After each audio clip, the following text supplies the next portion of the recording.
that's the Broadband Equity Access and Deployment Program.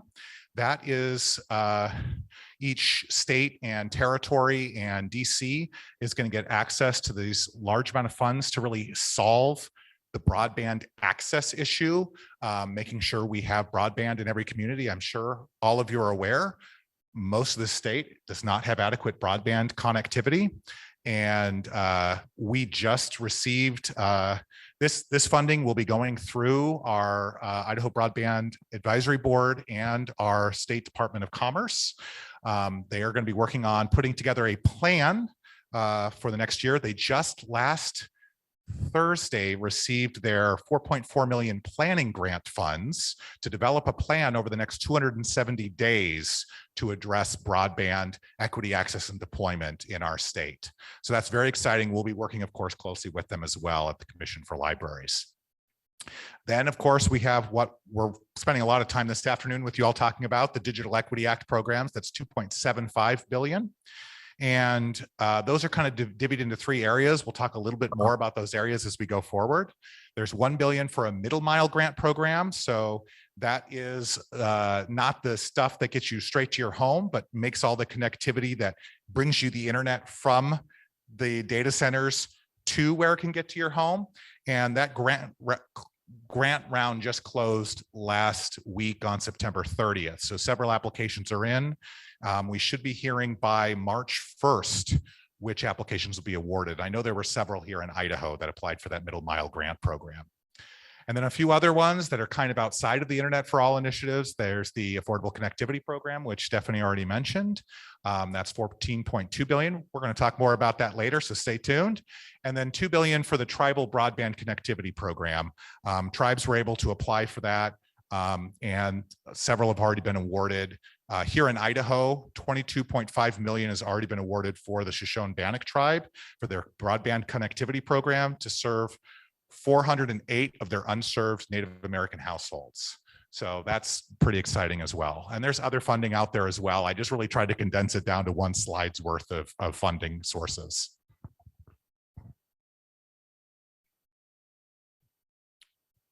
Okay, one more thing to do. There we go. So we're going to focus a lot here on the plan that we're going to be developing, and we're calling it the Digital Access for All Idahoans plan. And that is the first portion of that $2.75 billion for the Digital Equity Act programs we're talking about.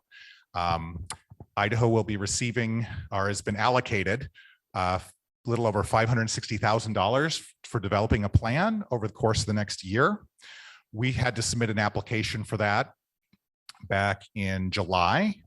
And we are, all states, most all states are still waiting for their awards. Those were scheduled to happen last week on the 29th, but they've been a little delayed in the approval process. You know, as you can imagine, with 50 states, territories, and DC all applying for their own Digital Equity Act funds, it's slowed things down a little bit. We're hoping in the next few weeks to actually receive the official award of those funds.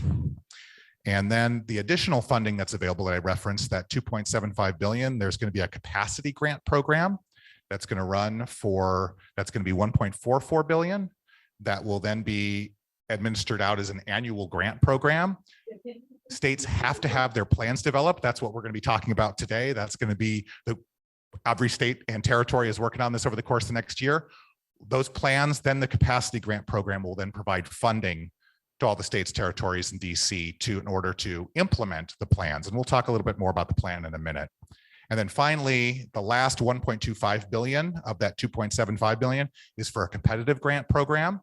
So that might be appealing to you as well, is if something isn't necessarily immediately identified in our plan, though we hope it will be, and isn't immediately addressed by our capacity grants over the next 5 years, there is an additional pot of $1.25 billion that's competitive grants that several entities and organizations will be able to apply directly to the federal government for competitive grants to address digital access. Stephanie, anything you wanted to add on any the funding? Oh yeah, let's check on our virtual participants here. see if Ramon, our new broadband program officer, our new broadband manager at the Department of Commerce, is available virtually with us right now. Awesome. Thanks a lot, Dylan. And again, yeah, just for the record, my name is Ramon Hobdy Sanchez. I'm the state's new broadband program manager here at the Department of Commerce, and want to thank Dylan and Stephanie for an opportunity to say hi and introduce myself. Just for some quick background, I'm a longtime third-generation Idahoan. Spent most of my professional career with the state of Idaho, and most recently was with the Idaho Transportation Department. And over the last 2 years, working on broadband from a transportation perspective. So over at ITD, we were very focused on implementing rules and policies as it relates to operations on the ground, the actual installation of broadband infrastructure, conduit, fiber, junction boxes within the state's right-of-way. So was fortunate that this opportunity availed itself, and now kind of participating at a higher level. As you can imagine, this position is a little bit more focused on policy and then tracking those funds that Dylan just went over. We really have an amazing opportunity here in the state of Idaho with not only the support of Governor Little, the Idaho legislature, and the Idaho Broadband Advisory Board, but also recent federal actions that are going to streamline those billions of dollars across the country. And Idaho is going to be a benefactor in a real big way. There's not only going to be program availability and expansion for the digital equity piece, but in terms of broadband infrastructure itself, we're looking at potentially somewhere between $500 and $800 million over the next 4 or so years. And so just really excited about what we can do with that money. As most can relate, Idaho is not only, unique in our rural nature, but then you can pound that with our geographical challenges, and there are many pockets throughout the state of Idaho that can really use not only broadband infrastructure, but get that connectivity that's so important for education, jobs, healthcare, and so on. So really, really happy to be part of the team. I know Dylan and Stephanie are heavily invested into this and super excited. And so again, just to really appreciate the opportunity to address everyone, and please reach out as I continue to learn more and more about these ongoing funds. Always open to conversations and questions, and so definitely will be available for that. Thank you so much, Ramon. That was excellent. Appreciate you joining us virtually. I'm going to talk to you all a little bit here more about the plan. Get my clicker working again. All right, so I'm just going to quick things. So this plan, every state needs to put one together. Again, we're calling ours the Digital Access for All Idahoans plan. And it's going to really serve as our roadmap and benchmark for achieving digital equity in Idaho. And some of those things that every single plan has to include, just to give you an idea of everything that's going to go into the statewide plan that we're working on over the course of the next year. We've got to identify all the barriers to digital equity that are in the state, all those things that Stephanie mentioned about the 5 elements of digital inclusion. We're going to have measurable objectives. How are we going to achieve digital inclusion, digital equity in the state? What our plans are and how we've collaborated with partners like y'all in this room. A vision for digital equity for the state, a digital equity needs assessment, and asset inventory. So what are we already doing in the state? How are we already addressing digital inclusion and digital equity? What are people already offering? And then a coordination and outreach strategy. How did we coordinate with partners? How do we have events like this one and other events that we're going to talk about in a few moments that will really engage with all the populations about this? How are we going to implement the plan once we get those capacity funds for the following 5 years? A timeline for all of this, and then coordination with the BEAD plan and funds. So you just heard from Ramon and you heard from Senator Nelson, coordinating with the Idaho Broadband Advisory Board and the Department of Commerce on all their BEAD activities, because those plans need to really link together in a lot of ways because we're solving similar issues. And I'm going to hand it over to Stephanie here to talk about all the populations that our plan needs to cover. Yeah, so in addition to meeting with Ramon and folks on a weekly basis, we've just set up reoccurring meetings. The plan has to address these 8 covered populations, and Idahoans that fall under these 8 covered populations represent 76% of our population, especially when you count the rural nature of our state And they count folks that are over age 60 as part of the aging population. So low-income households, folks who are incarcerated or formerly incarcerated, veterans, Idaho has one of the highest per capita veteran populations in the nation, individuals with disabilities, those with a language barrier, racial or ethnic minority groups, and again, folks who reside in rural areas. So it's a big chunk of our state and lots of needs out there. And again, that's why we need your collective energy to help address some of those areas. You want to talk about this one? Yeah, I'll jump on this real quick. So some of the things how we're going to be using these planning funds, the $560,000 that we're hoping to get soon and use over the course of the next year, we're going to do some community and stakeholder engagement, work with partners. So like this event here, this is our big kind of launch event for the plan. We have many other events planned and in the planning process. The immediate one you're going to hear us talk about pretty rapidly here is an event coming up on November 15th and 16th in Boise. And you're going to be the first to have an opportunity to register for that. We just got the registration link, so stay tuned. We'll be sharing that in just a moment. We're also going to have more regional and virtual convenings in early 2023. Again, once we have those planning funds and we can make sure we address all the areas of the state, because we know it can be difficult to get to different parts of our state. And then we're going to work on data collection analysis of those 8 covered populations that Stephanie just addressed. We're going to have a phone survey to engage with all those populations. We know we can't just do an online survey for that because people may not have access already. So we're going to make sure we get and understand their barriers directly from the individuals that are impacted. And we're going to have one-on-one interviews and focus groups. And finally, a big part of these plans, we're going to work on developing a nice report and distributing it. So there's going to be draft and final reports. We're going to make those available on our website. We have a whole page devoted to that, and that will be available for anyone. We'll have some nice printed copies. So again, this is something that's going to guide our state for the next 5 years and hopefully beyond.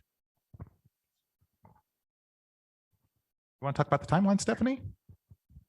So we've started doing interviews with potential partners. We've done about 35 just as a staff to get a better idea of some of the barriers that some of the cover populations have. What are the assets that are out there? So we're still fleshing that out. Again, hopefully getting those funding opportunities any day now so that we have an RFP that's out there.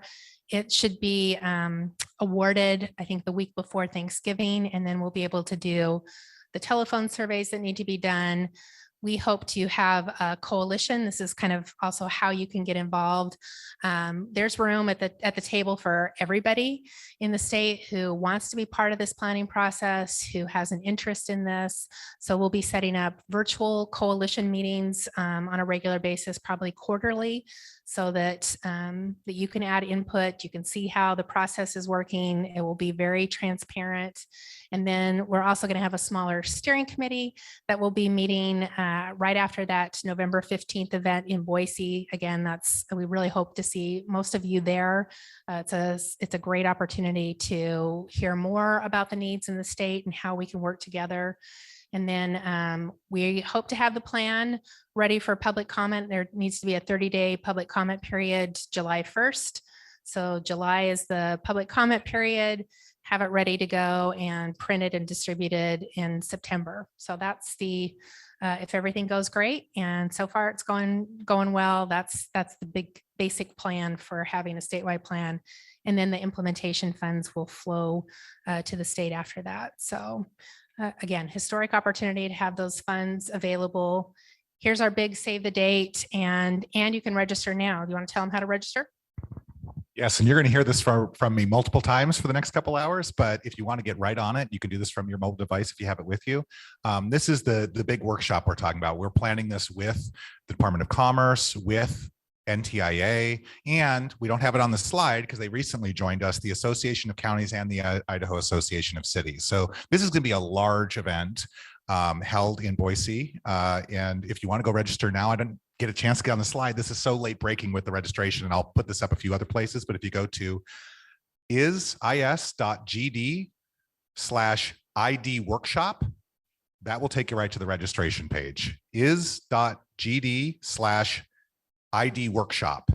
That will take you right to the registration page and get registered. And our intent, I know some of you might be from this area, you're thinking, how am I going to get down to Boise? That can be expensive with the way gas prices are these days. We are going to be providing mileage reimbursement for those that have to travel more than 50 miles to get to the event. So if that will help make the case for you to get there, we will have a mileage reimbursement just like we had for this event for those that are traveling. So please do consider, and you're going to hear more from me about this event later on in the afternoon as well. And as I think Stephanie and I kind of already alluded, there's a lot of chances to get involved. We're going to hear pretty shortly from some panelists about what they've been doing in their areas on this efforts, how you can be involved in our coalitions and steering committee, and how you're going to get more information. So again, this plan is to include everyone. There's a spot for everybody at the table. So Stephanie, anything else you'd like to add before we move to our first activity? Okay. All right, with that, I'd like to give you all a chance to stop hearing from me and have a chance to hear from Dina, our learning consultant, or that works? Okay. Yeah, Dina, she has a cool new title. I got to keep track of it. And Dina's going to work you through this great activity with some pages at your table. So take it away, Dina. Thank you. Thanks, Dylan. Thanks for coming, everyone. You've perhaps seen my name in your email inboxes. Thank you for joining us. So there is a handout on your table that at the top says cool activity, or KWL. We're fans of a good acronym, and of course, spelling things wrong is what we're all about.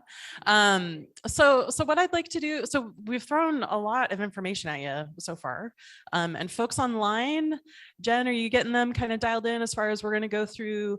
The first thing you're going to think about, the first box that's on here says what I know now. So I want you to think about something that you know now that you maybe didn't know 20, 30 minutes ago when you walked through that door, and go ahead and write it down on the sheet. We're going to ask you to leave these here because on the back is also an evaluation. So this is also a way for you to communicate some information to us. So what is something that you know now that you did not know earlier today? Okay, and then in the next box, again, we went through a lot of information very quickly. Probably haven't had a chance to absorb all of that yet, and that's okay. So the next thing I want you to think about is this: is there something that you're wondering about at this point? And this could either be some of the information that Dylan and Stephanie have shared that you're kind of maybe have questions about. It could be you're maybe already, hopefully, starting to come up with some ideas of how you might address digital inclusion and access in your community as it relates to the work that you do. So maybe you're kind of wondering about some aspects of that, like, I wonder if there's this person in my office that would be interested in talking to me about this. I wonder if there's someone that works at this other organization that I should be communicating with about this. I wonder just how much money I can get for my program that I want to do. And then the last one is something that you liked about that you just learned. So that could either be the way you learned it. Maybe you like chatting with people at your tables. Maybe you really liked having the slide deck.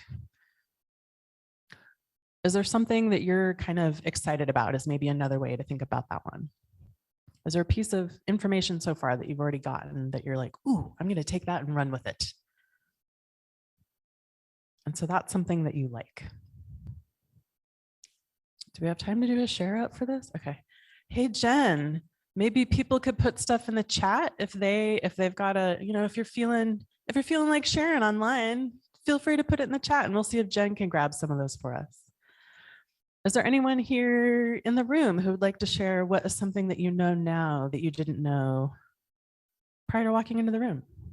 Anything? Have you learned anything yet? Nope, no one's learned anything. Thank you, Josie. There will potentially be a lot of funding coming y'all's way. We're excited to help kind of be a conduit to help get that to you. Anything else that someone knows now that they didn't know before? How many of you have a better understanding of the affordable care, affordable connectivity program? Yeah. Or we haven't really talked about that yet, have we? Sorry. Oops. I'm getting ahead of myself on the agenda. How many of you have a sense of how much funding was going to potentially be coming through from the federal level? Yeah? Okay, cool. What's something that someone still wonders about? What's an idea that you've kind of got percolating? Anyone? You're all so shy. Yes.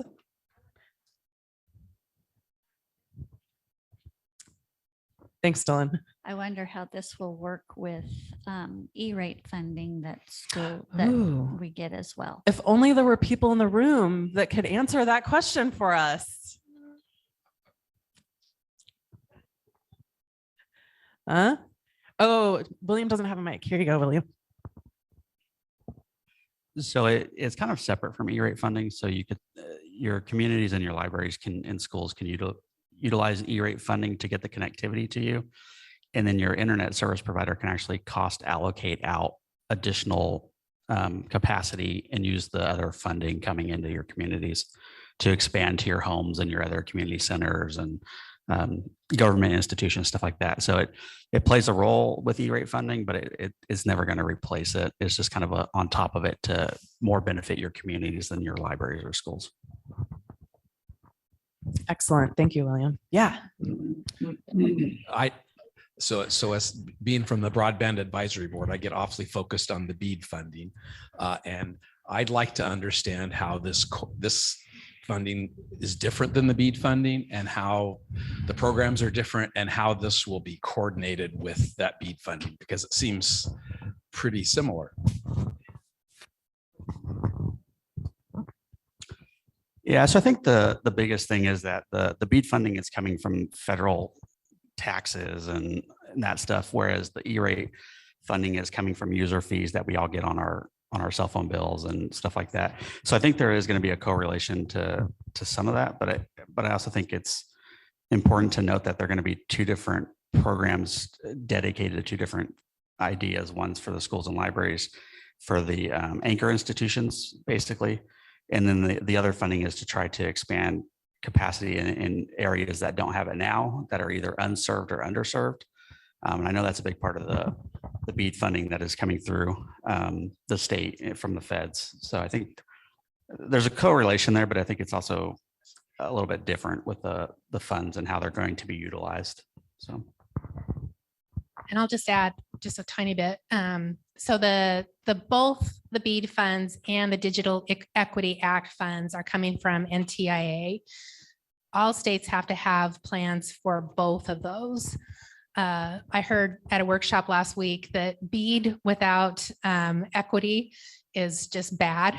So having the equity part, so getting fiber and the infrastructure is the main focus of the BEAD funds, but the equity funds are for those folks who have been kind of left behind a little bit on the digital divide and are going to need the human barriers addressed. So do they have the digital skills? Do they have devices? Can they connect to plans that help them pay for that? You know, it's expensive. And if families are just working on housing and food, how are they going to be able to access workforce development tools, learning tools, that health and well-being? So all states have to have both plans. They work together, and we will be aligning those. We will be doing everything we can to connect those. Sherry, you want to add something here? And if I didn't address that, we can talk more too, because it is kind of complicated. So what is the Idaho Commission for Libraries going to do for small rural libraries who meet this criteria that don't have the capacity to even endure infrastructure discussions, let alone actually put this into play? Like, I hear some of these words, and I got to be honest with you, I'm sitting here getting emails about programming today. And most of the rural libraries that meet this criteria have minimal staff, and we definitely don't have an IT person on our staff. And like, when William calls me about things, I'm like, can you just tell me how to use my webpage? So, and I'm not the only one that lacks capacity. Great question. We did a needs assessment with the Idaho library community to see sort of where you are on the scales, what your assets are, what your barriers are, and definitely have support. Sorry, I'm going to walk over here because I think there's some dead spots. So some of the things that we're looking at, in addition to grants, capacity grants, so that you can hire somebody who has IT skills, who can help with digital navigation, that you can look at some of the models we're going to be talking this afternoon, because this funding is going to be available for 5 years, and there will be at least $1 million that will be available for grants. So hiring somebody is something that a one-person library could do because the funding's there. We're also looking hopefully at some statewide programs. There are several models out there. Connect Arizona is one that I love, so that there's a phone number and a website and live people who can help people. We also have a digital skills website that we're also launching this week. So those are a couple things. Dylan, what do you want to add? And I would love to add, I'm so excited that we just hired our first digital inclusion consultant at the Commission for Libraries. We just hired her literally. So she's starting in a couple of weeks, couldn't be here for this event, but Chelsea Summerland will be worked just like we have William and Doug and Dina and lots of other amazing library consultants, many of which are in this room. We will now have a dedicated digital inclusion consultant to work with small rural libraries that we know really lack the staff capacity to be able to address a lot of these and even understand the terminology. So that was a great question. Thanks, Sherry. Hey, I've got Cassie and Kaylin from the Nampa Library are on the Zoom, and they commented that they didn't even know that Internet for All was a thing and was going on, and that they are really excited to know about it and still wondering how they fit in with this plan, and like that their patrons will have greater access to resources from their own homes.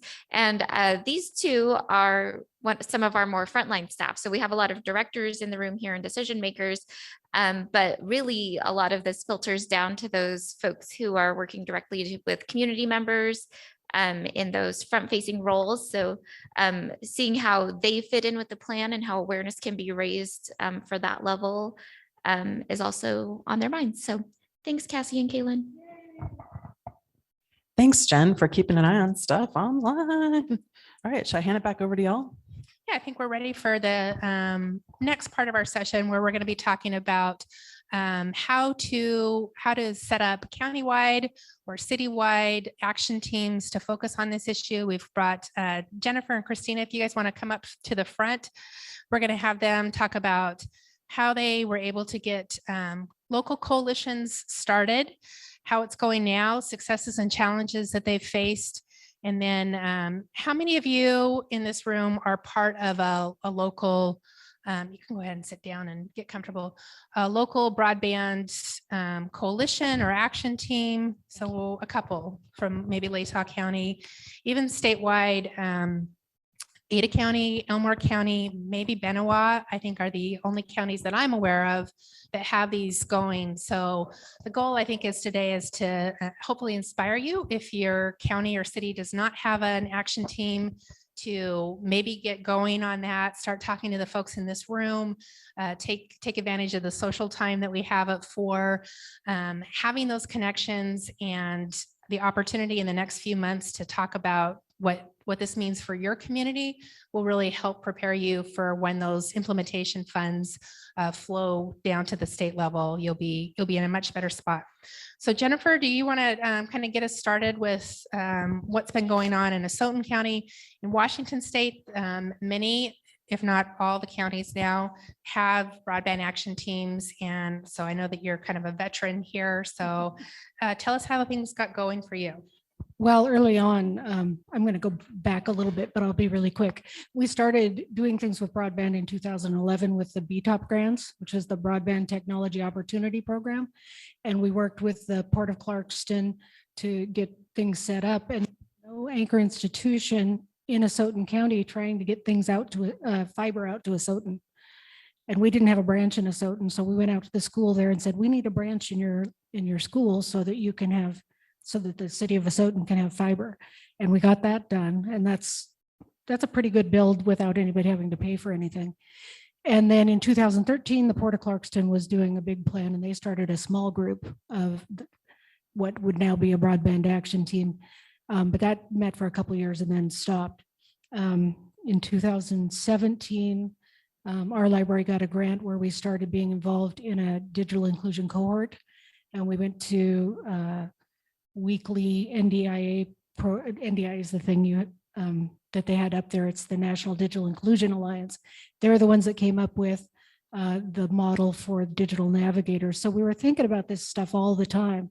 And as it became clear with the pandemic that schools and kids in schools and people were having to work from home, that the broadband problem that had been a problem for a long time was suddenly really obvious. And it was obvious that money was going to be coming. So I called up the port again and said, we got to get that group together again. And she said, I can't, because all of the internet service providers think I'm a competitor, because the port's been doing the build outs, and they build out fiber that then the internet service providers can put their service on. The internet service providers want their own lines so they don't have to proprietary. So she said, but you could. So like November of 2020, I started calling. Well, I kept calling the broadband office and saying, we need to get, there's nothing out at Anatone. We need to get broadband. And they kept not calling me back. And then one day I called and said, we need a group here to plan. And suddenly they're all over it. They didn't understand that I wasn't saying, come fix all our problems. I was trying to say, we need to make this happen with your help. So then they gave me a form, and I can give it to any of you that want it, of all the stakeholders that we should, so just types of stakeholders that you want to round up for a team. And at this point, we have commissioners, mayors, schools, nonprofits, police, fire, hospitals, the port, the state broadband office. So I have about 40 people, and 10 to 15 come to each meeting. But so we've been meeting since first meeting was December of 2020. We've been meeting monthly ever since. And the port has used those alliances, because the first thing we did was we got the service providers there, and we had them tell us basically what what their plans are for the future. So everybody kind of had their cards on the table, and I'm sure not all the cards were, but it was kind of an open communication thing. And then they started communicating with the port outside of the meetings. So what that did was break down this barrier that had been kind of paralyzing us for a long time. So far, the port's gotten 3 grants over $5 million for building broadband infrastructure. So that's been a really good thing. Right now, we're working on a website to give people information and give them an opportunity to give us input. One of the most important things we're trying to do, it's not a big deal, but it's really important, and that's get everybody we possibly can to do speed tests, because that's how they get the data to show where the need is. And we've done things in the newspaper. We've gone door to door and said, please do speed tests. But we still need that, and we need it over time. It's not just a one-time thing. So that's been something that we're keep plugging along on. Trying to see if I missed much. One of the things I thought was hilarious was when I called one of the guys from the nonprofits, and I left a message. He called back, and I had told him about Broadband Action Team. He said, how'd you get roped into this? And I'm like, to me, it is so obvious that this is at the core of what we do, because one of our core values is to give free and equal access to everyone, and all these electronic materials. And if they don't have internet access, then we're not doing, fulfilling our mission. So I think it's absolutely appropriate for us to be working really hard on this. And I don't think it's outside of scope at all. The other thing I wanted to say is I'm amazed that your state library is doing this, because the Washington State Library said, oh, sure, go ahead, just go do that. And we did manage to get a grant that where and Aaron will talk about this, but we got on with a nonprofit to get some of the state money. The state money was, $1.5 million and you had to spend it in 6 months. So that was not going to happen. But I love that you're doing this. And I don't know if you guys have legislative committees, like in WLA or, okay. I'm on 2 legislative committees, one for the Washington Library Association and one for the Public Library Directors of Washington. And we meet and talk about legislation all the time. And then we call legislators and stuff. And it's been a really powerful conduit to know what's going on, which oftentimes is more important than telling them what you think, knowing what's going on and taking the opportunities as they come up. But anyway, you always hear that building those relationships is important, but it's incredibly important. So did I just run on too long? No, I think that was great. So Jennifer's the library director at the Sultan County Library. How often does your coalition team meet? We meet every month. Every And month? often the agenda is usually the same, but we feel it's important to meet every month so that the broadband office, because they come and they keep us up to date on what's going on. And it's just a way to make sure we don't miss opportunities. One thing that was really wonderful in this whole thing was the state of Washington passed a bill to provide matching money for the federal money grants, which is often, you want to go for a grant, but the matching money makes it so you can't. So, yeah. And it's, mainly like the port has done the vast majority of the grant work, but we have a subcommittee that's getting together and doing planning and things. So. And you're, I'm sure, tuned into your state's speed and digital equity planning process and working through that too. So Yeah. great. Thank you. Next, we have Christina Mangiapane. Christina was formerly with the Latah County Broadband Group and the grant writer there. And now you've just accepted a new position here in Lewiston at the port. Do you want to talk a little bit about Latah's efforts, again, how you got started, sort of how it's going now, and anything that will help folks who are kind of newer to the process and are thinking about how can we do this at our county? How can we do this with our city folks so that we're better prepared to launch into the implementation part? Yeah, for sure. I'd say that we're still pretty new at this, right? My coalition members who are in the room.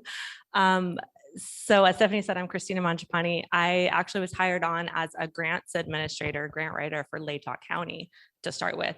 I knew this much about broadband when I started. And over the course of the first year, the commissioners said, we need more broadband in Latah County. And I had no idea what that meant. So we started looking into funding opportunities. And as a result of that research, I said, wow, we've got to do a lot of coordinating, a lot of getting people on board and understanding the situation and the opportunities. And so I went out to each and every city and each and every school district and the hospitals and universities. And I pitched them the idea of this coalition and asked them to sign on and literally sign on and say, we will assign someone to be on the committee. We will commit to doing outreach and education in the capacity that makes sense for our entity. And also we will leverage whatever existing dollars that we may have to be able to, pursue projects. And that was the commissioner's goal, was to pursue funding to build out broadband in the county. We've been doing it now for about, I think the end of this month will be our 6th meeting. Part of the incentive to get folks on board with it was that we had applied for a grant through Imagine Idaho Foundation to do a broadband utility assessment. Because every time we asked these questions, we said, we don't even know what's out there.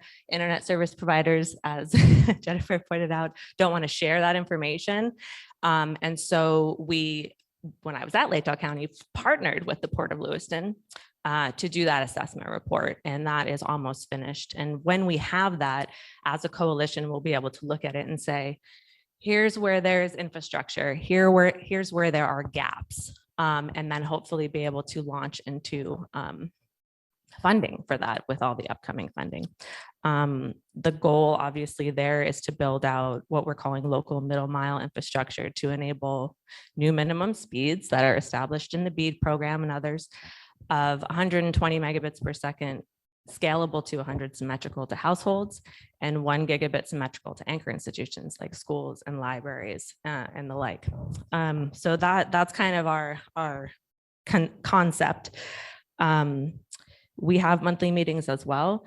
So far, they have been more geared towards making sure everyone on the coalition had a baseline understanding of some of the issues, because very different backgrounds, right? We'll have a member from a city who's a city clerk, or maybe they're an IT director, or a school district who's an IT director or superintendent. So there's just a varying level of background. So we did a lot of education, launched a website, maintained and had relationships with providers along the way so that we could communicate with them what was going on. They could be ready to participate in partnership conversations when that happened. And right now we're going to be at a pivot point to say, now we have all this information, what do we do next? And for the county, and then what do you do next in your city, right? Because that's going to be another whole conversation, last mile, and actually getting connected to homes, and another effort that will hopefully continue. And one of the benefits that we felt with our coalition that we had was, now we have at least 2 champions in every incorporated community, hopefully, one from the school district and one from the city. And of course, the library district is in all of those communities as well. And so I also wanted to open the floor. We have a lot of Latah County Coalition members here. If anyone wanted to share anything about what we've been doing or what you learned, but we do have Kendrick Joint School District member Dan Smith. We have Chris Sokol, who's our library district director. We have Laurel Caldwell, who's our IT director at Latah County. I think I see Senator Nelson back there. He's also on the coalition. Janet Avery, who's with the Potlatch School District. Christine Jewell, who I know is online. I see her smiling face right there. She's at the City of Beauville, and there may be other members online as well. But that's kind of the background. And I guess how it's going. If anyone wants to add anything. Yeah, we can open it up for questions a little bit.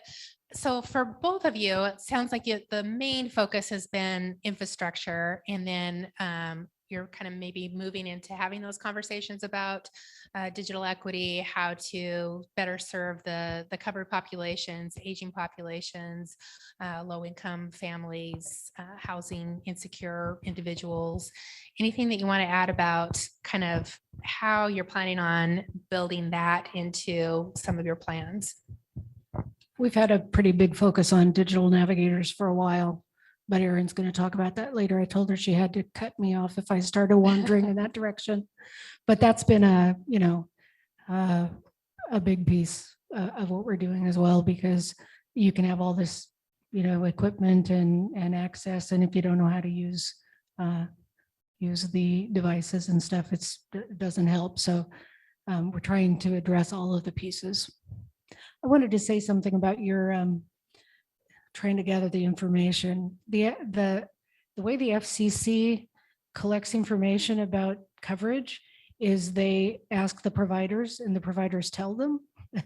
So a provider might say, well, here's a Soton County, here's a census block in a Soton County, and the library has, a gig of access. So that entire area is covered, when we might be the only ones that have any access. So that's why we keep doing the speed tests in Washington, so that we have a maybe less biased records of what the coverage is. And we put information about both of their coalitions on the Google Drive under the resource page. So there's a link to Latah's website, some great resources there, and also to Soton's information and what the state of Washington has really done. One of the questions that I have for you, and I'll open it up, is what can we at the state level do to support your efforts at the county or city level? We have some toolkits that we're hoping to adapt, might be able to provide facilitators to get those meetings going. Those were some of the things that worked in Washington state and other statewide efforts for those who have had broadband offices kind of in place for longer than Idaho has. Are there tools or resources that you think would help some of you as you try to take this information back and think about how it might work in your county. Or if you have other questions for Jennifer or Christina. Another way to phrase that might be, what is a barrier that you're kind of looking at as you're thinking about moving forward? I'll come at you with a microphone if someone raise your hand. If as you're thinking about doing some of this work, is there something that you see in your path forward that you're like, yeah, I'm not really sure how to address that? I have one. Yeah. Excellent. Capacity. I mean, we all talk about, we don't have staff, right? You know, the message earlier, folks don't have staff. Oftentimes we're volunteering to do these things, or we don't have the background or the technical knowledge, or we need grant application help, or, I mean, they're very complicated processes. So building capacity to do it, I think, is going to be a big barrier. I also felt kind of intimidated about getting together with all of these, you know, internet professionals that, you know, spoke the language very differently than, you know, I can understand bits and pieces. And I just, in the first meeting, said, I'm not the expert here. I'm here to get the people all together to talk what we can do. And my expertise is in knowing that we need to do something to get the access for people. And so when I looked stupid, I'd already explained that I was going to look stupid. And as time went on, I'm much more comfortable with that, with the language and stuff now, but you don't have to be an expert. You just have to work to try to get the right people to have the conversation. And having the conversations is the key, so that you know that there are advocates in your communities and people that you can rely on to answer those questions, or to, again, work together, because it's going to take all of us working together to do that.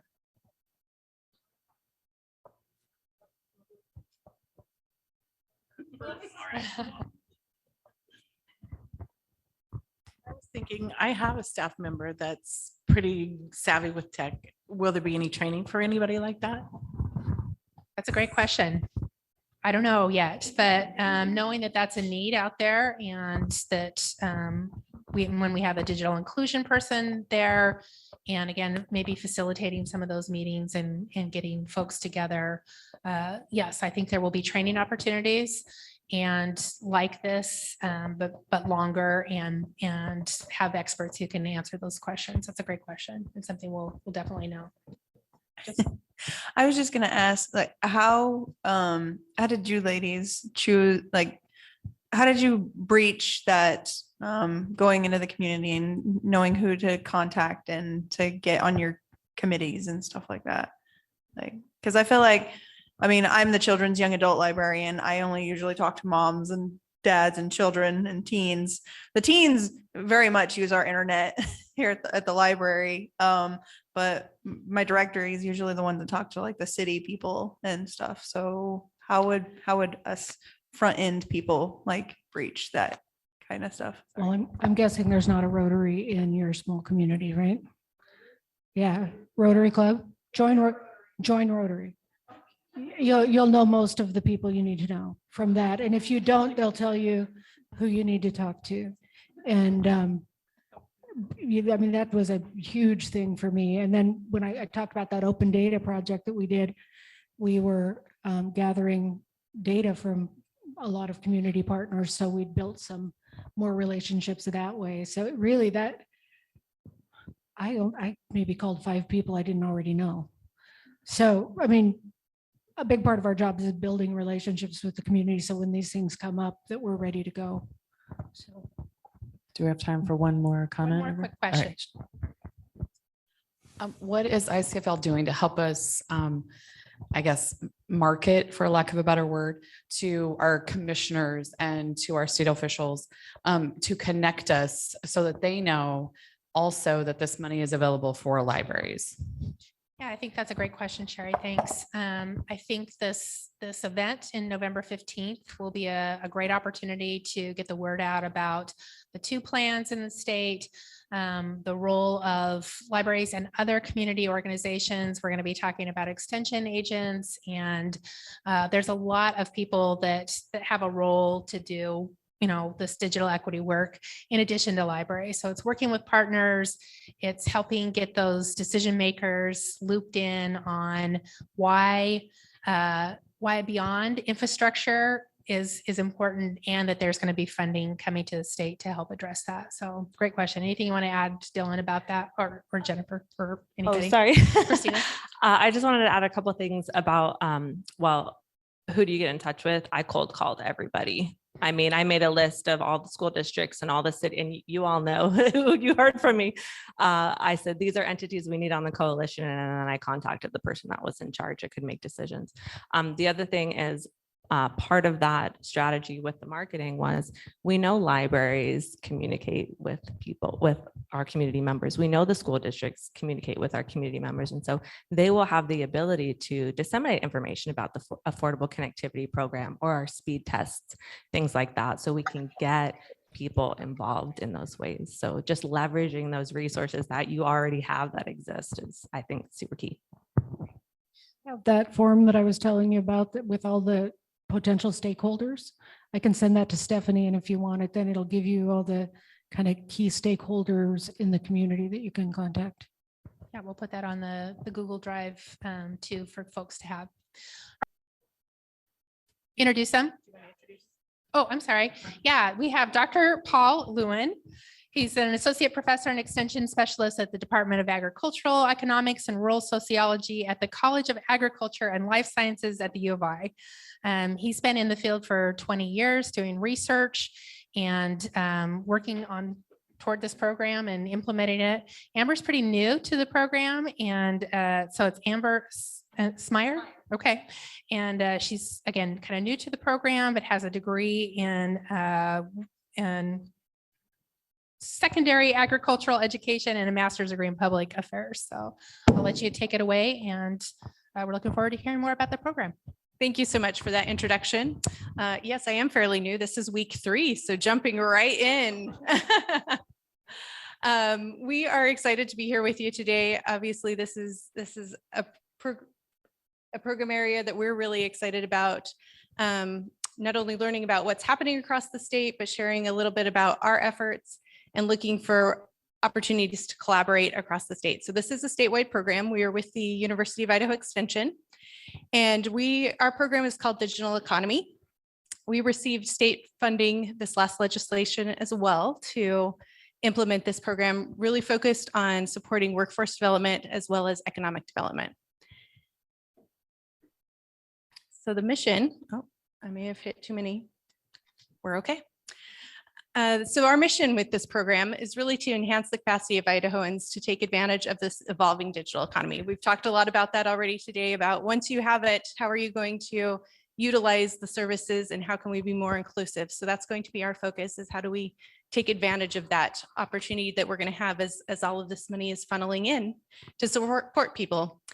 And the outcomes that we're expecting from this are really listed there. And I think that's, for all of us in the room, the main focus, right? Like, what can we do to support Idahoans? And that's really where it comes down to, is how can we empower families? Can we provide that education, the job creation, retaining our talent, improving our rural viability, and then strengthening that tax base. So that's our objectives through all of our programming. Just to dive in a little deeper into what that's going to look like for us as an educational institution, we're going to be focused on the training side. And so there's a few different components that we'll be taking that we'll dive into. As many of you, how can we support that basic digital skill development? Then how do we help prepare people for the workforce? So how do we help them get skills so that they can take remote jobs? And finally, how can we support businesses through e-commerce training? So we'll dive into those a little bit deeper. So there's a number of great programs. We're looking forward to connecting with you about how we support basic skill development.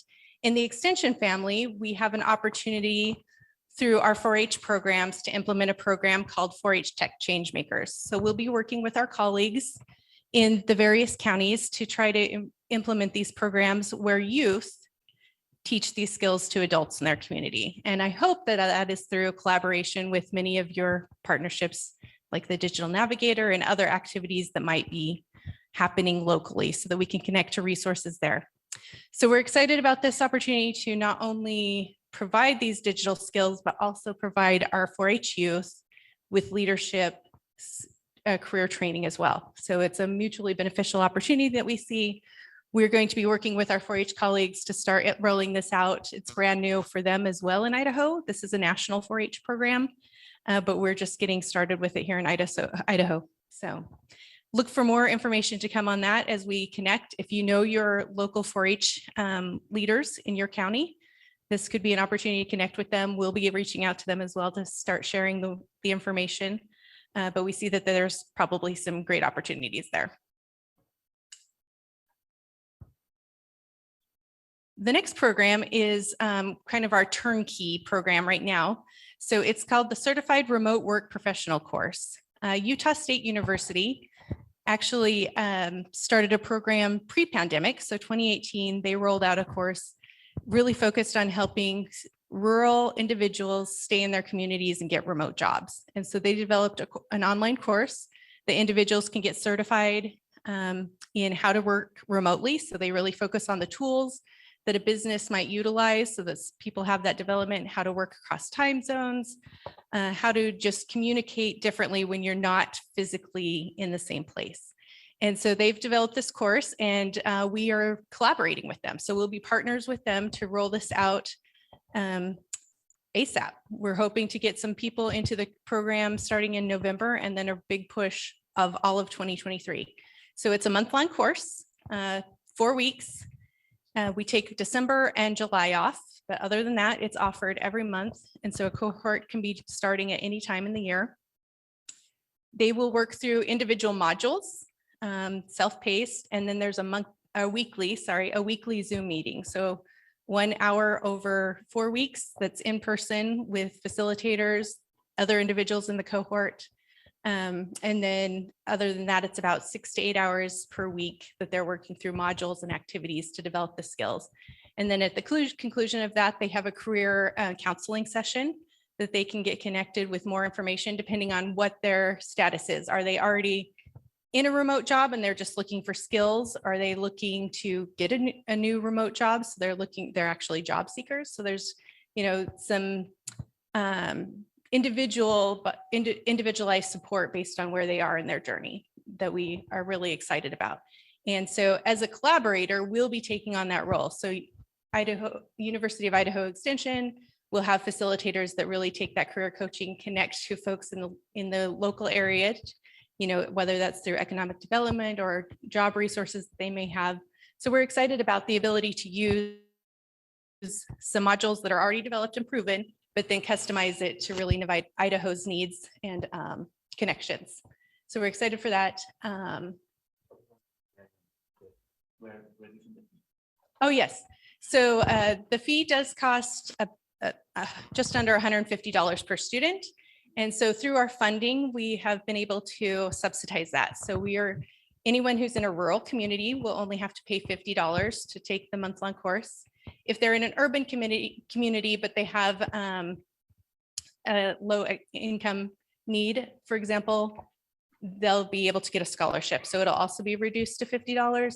If you're an urban community, then we'll charge $100. So we are still reducing it, but not quite as much. So the focus is still on supporting some of those populations we talked about earlier and getting them support. And then we'll look for other opportunities that we can to engage people in that, as well as employers, because we want employers to know as students come out with the certificate what that actually means when it appears on a resume. So we are currently hiring regional staff to be these coordinators and do them that connection. So if anyone knows, we'll share out hopefully we can pass you a job description that you can add to the shared drive.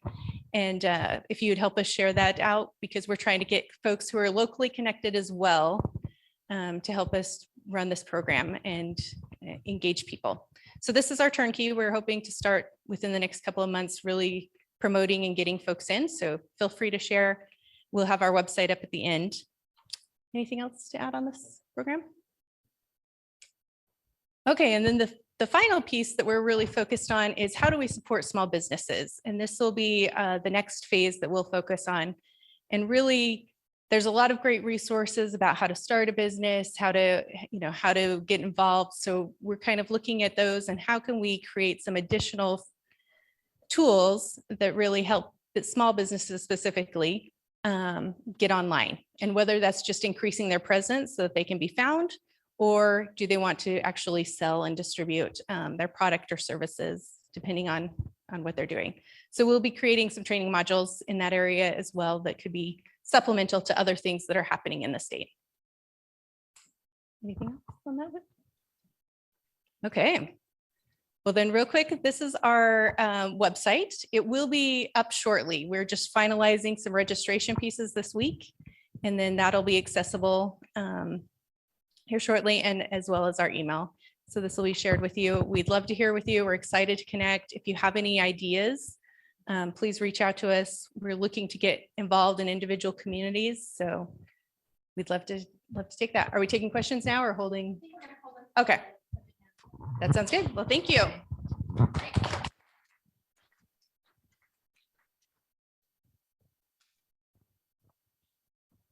Thank you. You want to introduce the next one, Stephanie, and I'll get him queued up. So we wanted to get some folks from around the state. So we have 2 people from Ketchum Community Library who have been doing some digital inclusion efforts in their community. And I think this is we'll hear from Asotin next. And this is, I think, a great way to get started in digital inclusion efforts. If you're thinking about, how can I do this? It's just, one person. How can we start to get going? So we have Paul Zimmerman and Will Duke. Looks great. All right, perfect. And smooth little animations and stuff too. So we're going to talk about the community library tech help thing that I've been doing for over a dozen years, for 13 or 14 years at this point. Currently, I'm the technology director in the Blaine County School District. I've been in the district for 11 years, 12 years. It all blurs together at some point. And so I'm a huge fan of taking care of people first. So I'm in a technology director role. But my education, I have a bachelor's degree and master's degree in leadership things, and it's just all about people. It's all about humans is what I care about. And so having technology is a part of it, and it's a medium at which we function. But people matter first. You got to take care of the person because technology is going to change. So that's kind of where this community library tech help came from. Let me skip this over. Oh, I have animations for the bottom. Fancy. All right. So the program overview, the way it got started was, it was a long time ago, 10 or 12 or 15 years ago, I worked at the community library, and we noticed this trend of people coming in asking questions, and they didn't really know who to ask or where to go to ask. And they would come in and ask a librarian every once in a while, or they try to catch a friend somewhere else. Will mentioned ask people in the community, but what they lacked was consistency. They lacked that consistent person every week or every other week or whatever it may be, to consistently sit down and go through whatever the issue might be. Oftentimes it was something simple, like, oh, I don't know how to install Facebook on my device, or sometimes it's more complicated. I don't know how to open this database thing on this database program or whatnot. And so what we wanted to put in place was something available to the community, open to everyone, and it would be a consistent event. And at this point, it's every other week. So as you can see here, the age groups that we see is anybody. I generally see people 40-ish and older. Sometimes younger people will come in. So I put in here the mess level, and it really depends. So the mess level we run into is, it's in perspective. Some of the messes and challenges we run into is very real to the person. The fact that they don't know how to change the PIN number on their iPad is very real to them. And on the other hand, there's other people that have much more complicated issues, and to them, it's all very, very real. And so we try to help them with all of this. And so the whole point of the program in the first place, I think I say that later, I'll get to that, to skip around. The whole point of the whole thing was to have a collaborative space for everyone to work together. Now, it's free to the public, and what's nice is it creates this safe space for them to be in when they're stressed out about something. they always have a stress of a device or a computer or something, and they're stressed out in the first place, and they can have their grandson help them or their friend help them, but they don't learn anything. I think that's really the hard part that I started this thing out with, was trying to get them to learn and be okay that it's okay that you don't know. If you do this time, it's the hardest it's ever going to be. So let's try this once and let's move on from here and just see how you do. Sometimes we'll send them away with really simple homework to try on their own. It's a lot of empowerment, and it's been really, really successful. The way we do it now is we do it for every other Wednesday for 2 hours from 5 p.m. to 7 p.m. It's just a regularly occurring event. People will show up without even questions and just sit there to listen to other people's questions. And everybody roughly gets a 15-minute slot or so. I think I talked about that somewhere else. Now I'll get to that. They get a 15-minute slot-ish, but if they have something they can work on, we'll get them going and then circle the room and help somebody else in kind of this rotational kind of basis. And it was challenging during COVID for sure. When we had COVID happening, we had to kind of step away from in person, and we did it over Zoom instead, because the community wanted it to happen so much that we just pivoted and put together these Zoom slots and had everything going over Zoom. So it's definitely a lot harder to help someone with a hands-on tech issue over Zoom, but it put them in a position to learn, to have to do it themselves. So that was a really, really neat experience. I think when it comes to other organizations thinking about something like this, it's to start small. Find someone that's either in the library, in the community, and slot out time in their schedule to where this is an open tech session to the public. And it's wide open, whatever you want, with the understanding that it's first come, first serve. There's a 2-hour slot here, and you get roughly 15 minutes or so. So don't come in here with a computer that's on fire and let's try to put it out. Come in here with a machine that's kind of slow, or bring in your, I don't know, iPhone and your computer to figure out why your photos don't synchronize between the two.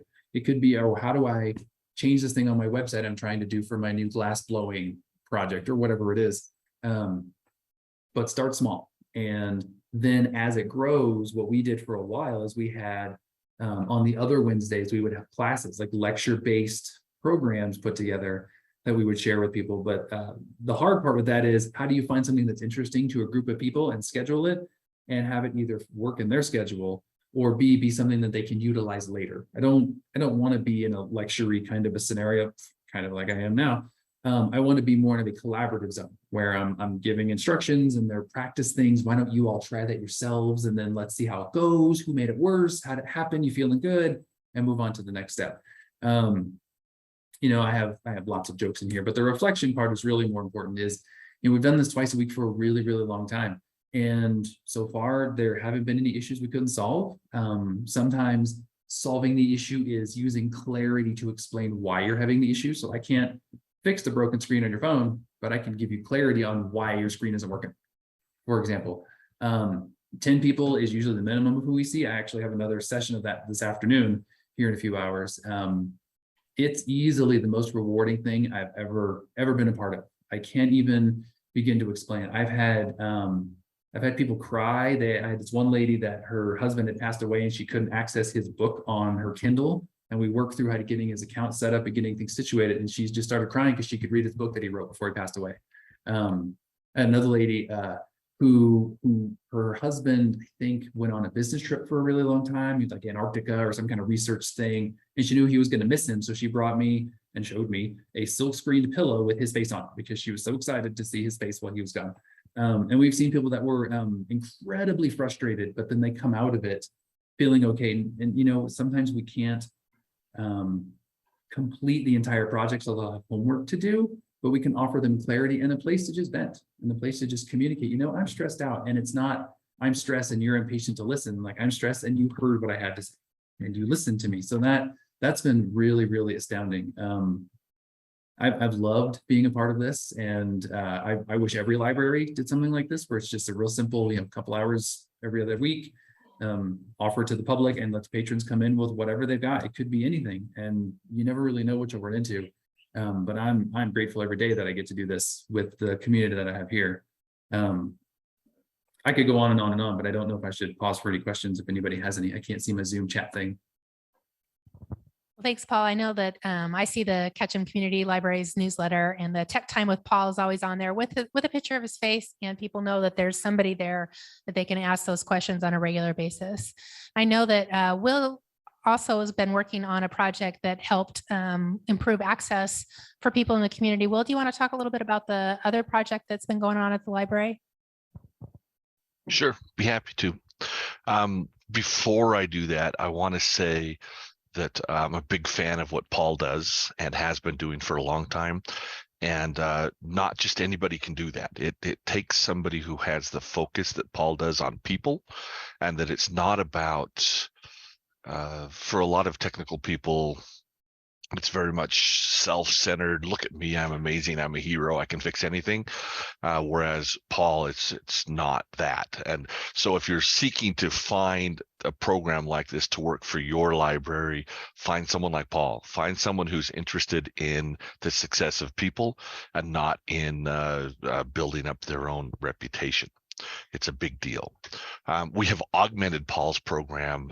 Our reference librarian will do office hours now as well, where she helps people specifically with library applications. So getting the Libby reader to work on their phone or stuff like that. So try to take some of that easier stuff off of his plate and get to people more quickly. So, okay.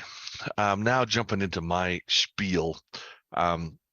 We have a really good Wi-Fi program here. I didn't build it. I didn't design it. It was all done before I came. They found, they being the people here at the library before I got hired, which was about 2 years ago, there was a grant that came down that brought in a whole bunch of really nice Meraki wireless access points that are wonderful. We have 35 of them. We have wireless access points on the outside of the library, broadcasting across the parking lot, broadcasting across the street. And every morning when I come in, there are people in their cars, on their phones, on their laptops. There are people out in the plaza on their laptops.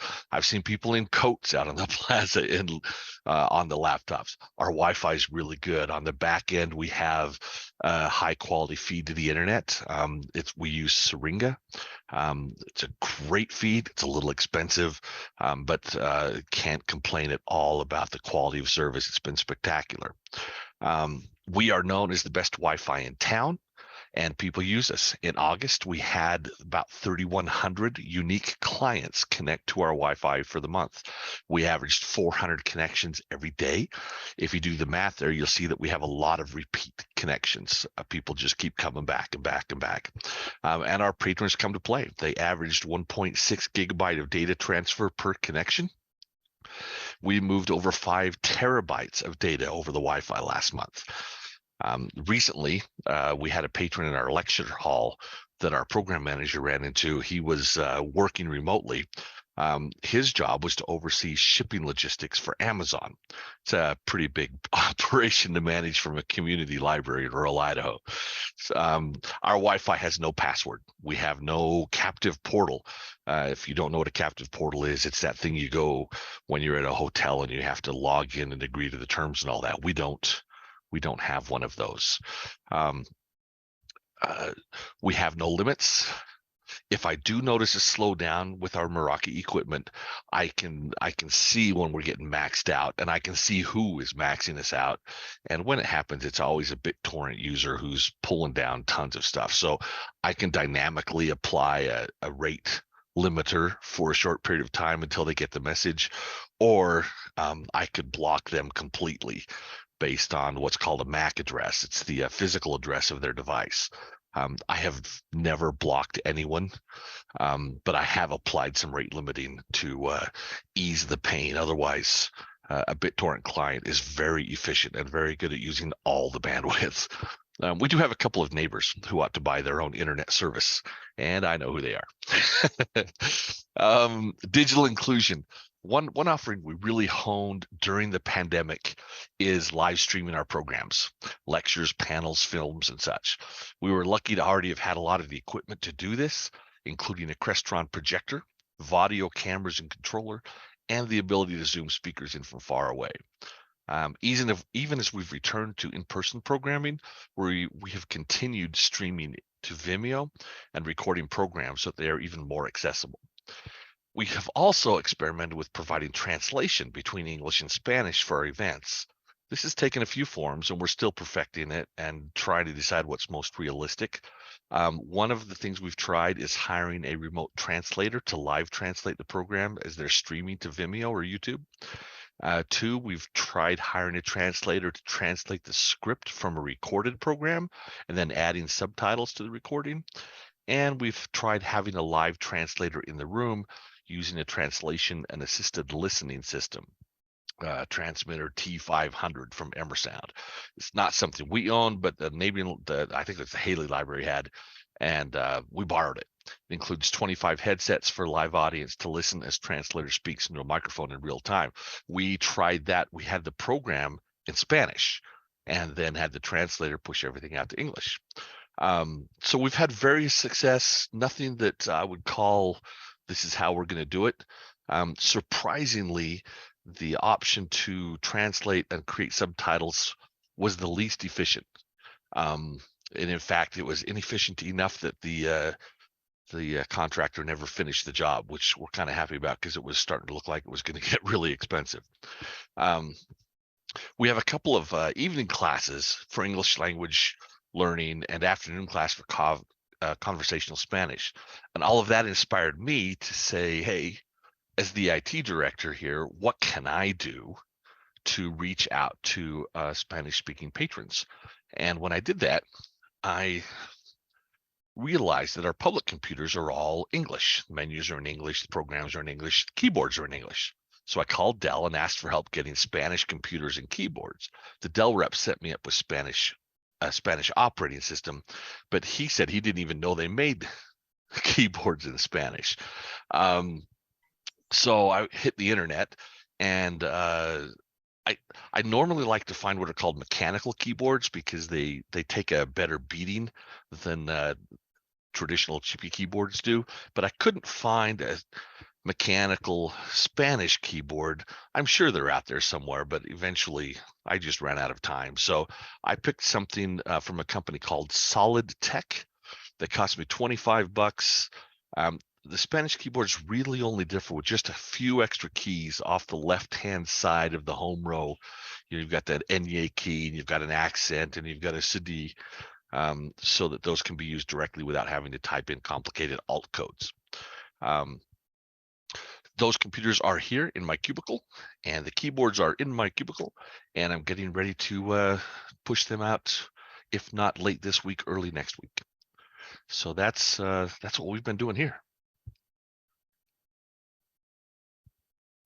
Thanks, Will. Appreciate that. And stay on so that if people have questions about any of those programs, they'll be able to ask them. So now it's my pleasure to bring up Erin Culp. Erin's my friend and colleague. She's the Adult Services Librarian at Asotin County Library. They've been doing a very cool digital navigator program. Yeah, she does have some slides. Okay. And we put a hard copy of her handouts on the back red table, and all of them are in your Google Drive.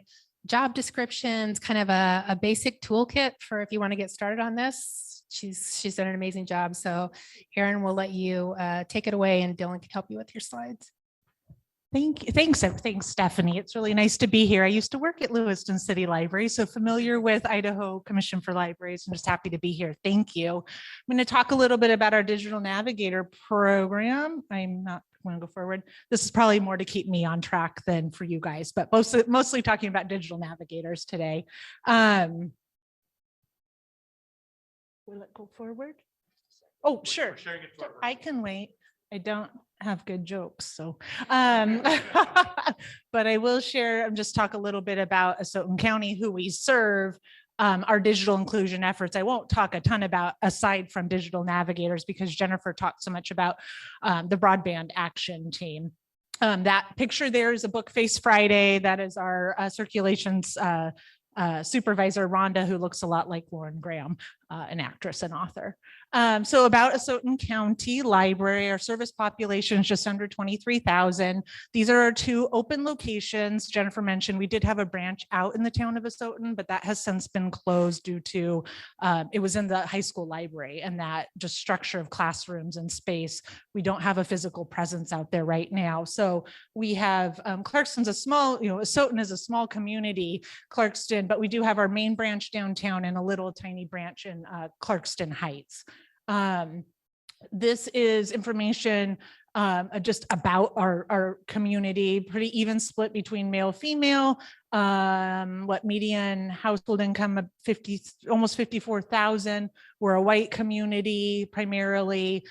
Interesting, our households with electronic devices, almost 91%. So everyone, not everyone, but a lot have some sort of tablet, computer device, smartphone, and education, associate's degree or some college at 42%, high school GED at 28%. These are digital inclusion efforts. I'm going to focus on that digital navigators help.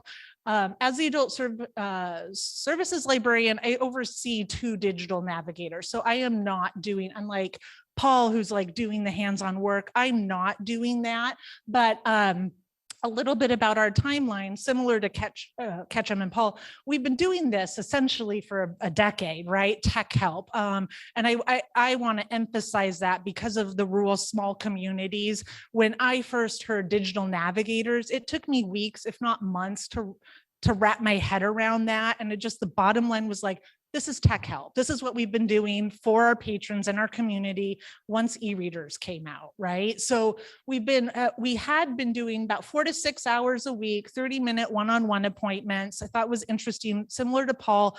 It was, we weren't really tracking anything. We were doing, these appointments and one-on-one kind of transactional interactions with our community. I think a great service, but pandemic hits, everything stops. I think there was some stuff going on in Zoom. I say I think because I was on maternity leave. So I was out of the loop for most of 2020. But in 2021, Jennifer had all the management team participate in a National Digital Inclusion Alliance and King County Library System online workshop to get us up to speed on this idea of digital navigators and what that could mean for our library and how we serve our community. So middle of 2021, Tech Help becomes digital navigators. I think all of us on staff still called it Tech Help, and had, again, it took a while for us to wrap our head around digital navigators. Are we a digital navigator? Are we doing digital navigators? Anyway, so we're becoming much more comfortable with that. January 2022, we're awarded a $25,000 grant for 6 months. And this was part of, Jennifer mentioned, the state said, hey, there's $1.5 million, spend it. And Jennifer's like, okay, we can't spend that sort of money in 6 months, but we can spend a chunk of it. So I'm going to show you how we budgeted that $25. But basically, we had someone on staff, her name's Georgia. She's a lead library assistant. She's wonderful with our community and helping our patrons. And we approached Georgia and said, would you want to spend some of your 40-hour work week doing digital navigator services, doing the tech help? And she was game for that. And then we were able to hire a digital navigator as well. That's a specific job title. And what was important to us as we were writing that grant and submitting it was taking this out into the community and not expecting people to come into the library for this service. So we wanted to hire someone that could do this digital navigator work, but not be tied to the library physically, but be out in the community. I feel in March 2022, I feel like we kind of got on our feet and got going. So we were offering 16 hours plus, hours a week at the library and out and about in the community, plus also in some classes and programs. I'm going to talk a little bit about that. This is how this grant was written out, the bulk of the money being for staff. $6,000, we're able to, there's an individual here in our community, her name's Anna. She's an instructor, but she's also certified in Microsoft, she's Microsoft certified specialist. So she knows Word, Excel, PowerPoint publisher inside and out. And we wanted to bring her in to teach classes. And these are not one-off classes. These are 5 weeks, 4 hours a week. I did the Word and Excel class this summer. I thought I had an understanding of Word. This is above and beyond. We've had a lot of business people in our classes taking that to better their skills. We budgeted for devices. We kind of went back to that from 10 years ago or so, a petting zoo device lab, where we wanted to be able to purchase devices and allow people to get their hands on them without that expense on their own. So those are for use of our digital navigators in and outside of the library. It's the use of, they don't check out, but we allow patrons to use them in those if needed or explore them. So those devices include a Samsung tablet, a Kindle Paperwhite, an iPad with a stylus. And then we budgeted for promotion, and promotion looked like billboards. I went to a workshop, I think it was with PLA this spring, and Salt Lake City Public Library talked about their pilot digital navigator program. And my big key takeaway from that was analog promotion, because you're trying to reach people that are not perhaps on their smartphone or not navigating the internet or don't have the internet. So billboards, we had 2 billboards in town, newspaper ads, big newspaper community, reading community, radio, TV ads. So grant awarded. This image here we're hiring is our social media post for, hey, we're hiring a digital navigator. What does that mean? Someone who provides direct support with all aspects of digital inclusion. I provided, like I said, the job description in this. There's our billboard, there's our devices up there. This is just a screenshot from our website. I also reached out to other libraries. I Googled other libraries that were doing digital navigator work and like, how do they word this? How do they promote this? And I put it all together and came up with this for us. So, they're library staff, and this is what they can help with. And for us, that means when you can meet with a digital navigator by appointment in our library on Tuesdays and Wednesdays during set hours. They can do drop-in appointments at one of our outreach locations, or if those times do not work, by appointment. That information's on our website. On the left here is our booking calendar. So we have an online booking calendar on our website. Hey, make a half-hour appointment.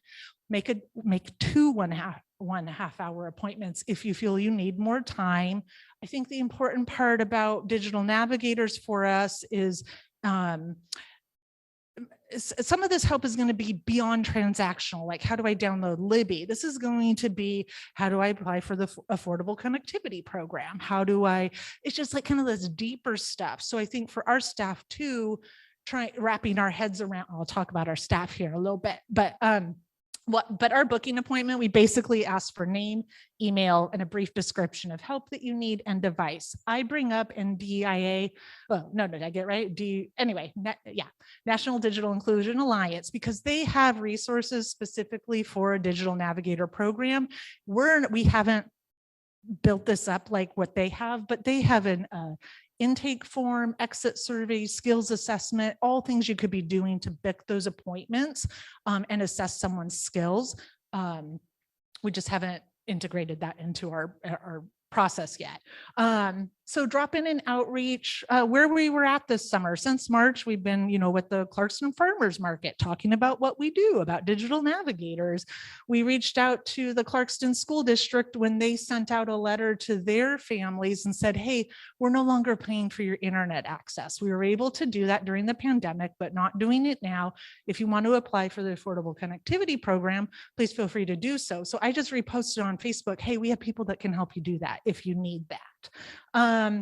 We've reached out to Stonebridge Reentry Services. This is for people that were recently incarcerated. Now they're back out and they may need some digital skills. So, hey, how can we help? How can we be of service? Valley Community Center is our local senior center. We have our digital navigator at a luncheon, the last Tuesday luncheon. He sets up a table, he answers questions. He talks a lot about just kind of what we do, what digital navigators can do and what they can help with. And then those people are starting to come into the library for those appointments and get help. Georgia brought to my attention recently, she's seen something new as couples are starting to come in. So husband and wife generally, but two people coming in and saying, hey, we need some help. Most people that we're helping are 60 and over. Veterans Outreach Center, Walla Walla Community College, that's where some of our hours are. We reached out to Walla Walla Community College because our Washington State Library is paying for a digital literacy assessment resource called North Star. And we reached out originally to Walla Walla Community College and said, hey, do you have individuals that we can help use this resource and take assessments? I can talk more about that later, but I'm not going to talk a bunch about that. But we do have a presence at Walla Walla Community College right now.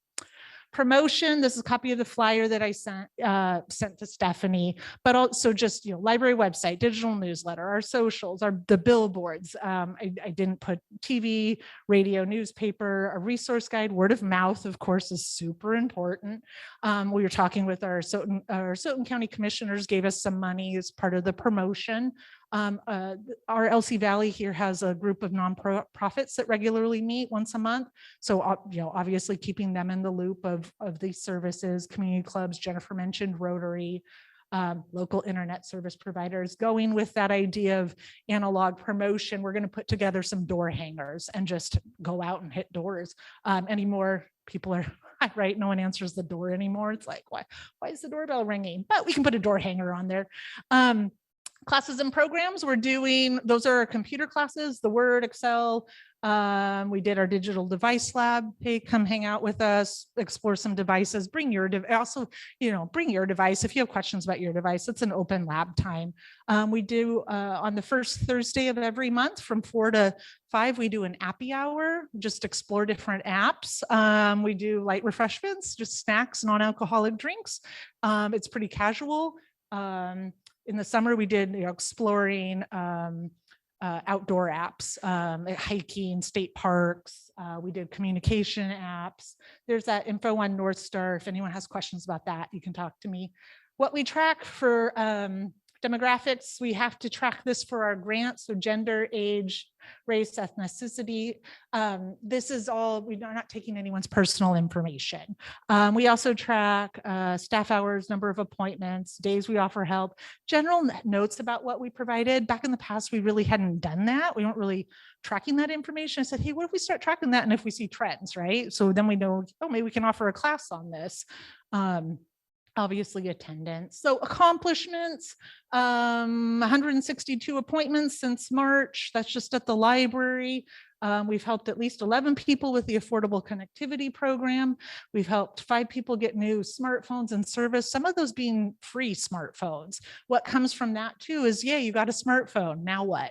And so repeat customers that come in, and we're working with them to get them up and running on that. Goodwill Connect in Washington, I think it's just Washington, I don't know, but they're offering free Chromebooks through this program, so we can have helped people apply for that, switch to their phones. Assistive features, some people have had some medical issues, eyesight, a stroke, so we've had people come in and ask for and gotten help changing features on their tablet so that better suits them. One person came in and the only way they were going to access their medical chart was going to be online. So we got set that up for them. Of course, Libby, email, Zoom, Amazon return, pairing a watch to a phone. I thought that was brilliant. That's what we're learning, how to evaluate our service. We've set up a online Google form. We have not honestly been very good about asking for an evaluation or feedback from that. So I would like us to get better at that. And then collecting the stories for impact and value. Gregory and Georgia are out there doing the work. I see the number in the report, but what's the story? How have we helped someone? So now they're writing monthly reports that just kind of tell me that story. Tracking and managing outreach work. So you have an individual that is 10 hours a week, not in the library, but out in the community, community. That's new to us and managing that workflow and reporting and where are you at any one point. And along promotion I talked about. And then the frontline staff expectations and knowledge. I thought this was interesting. Yay, we have digital navigators, cool. And then what our frontline staff did was like, hey, we have a digital navigator for that. We have a digital navigator for that. It's like, whoa, hold up. We still provide service. We still provide that help of like, how do you download Libby? If that's 5 minutes, we can do that right here. If it's something a little bit more robust, then we want to refer. So what we're doing is we have a tracking sheet, just a tally sheet. Anytime someone on staff helps someone with wireless printing or getting on the internet, and then what that does is let the staff know, oh yeah, I know this stuff. I know this stuff and I can help this individual in that moment. So a lot of information. Thank you for your time. It's been fun. Thanks, Erin. Appreciate that. And I'm glad you brought up assistive technology and accessible content because in our groups that we've had, definitely the folks in the disability community have brought that up over and over, that there has to be not only the tech that's accessible for them, but also content that's accessible. So we have Nick Stallings. He's the Boise Assistive Technology Coordinator, and he's going to wrap up our session on models that are out there and share a little bit of information about the program that they sponsor. Nick, you want to take it away?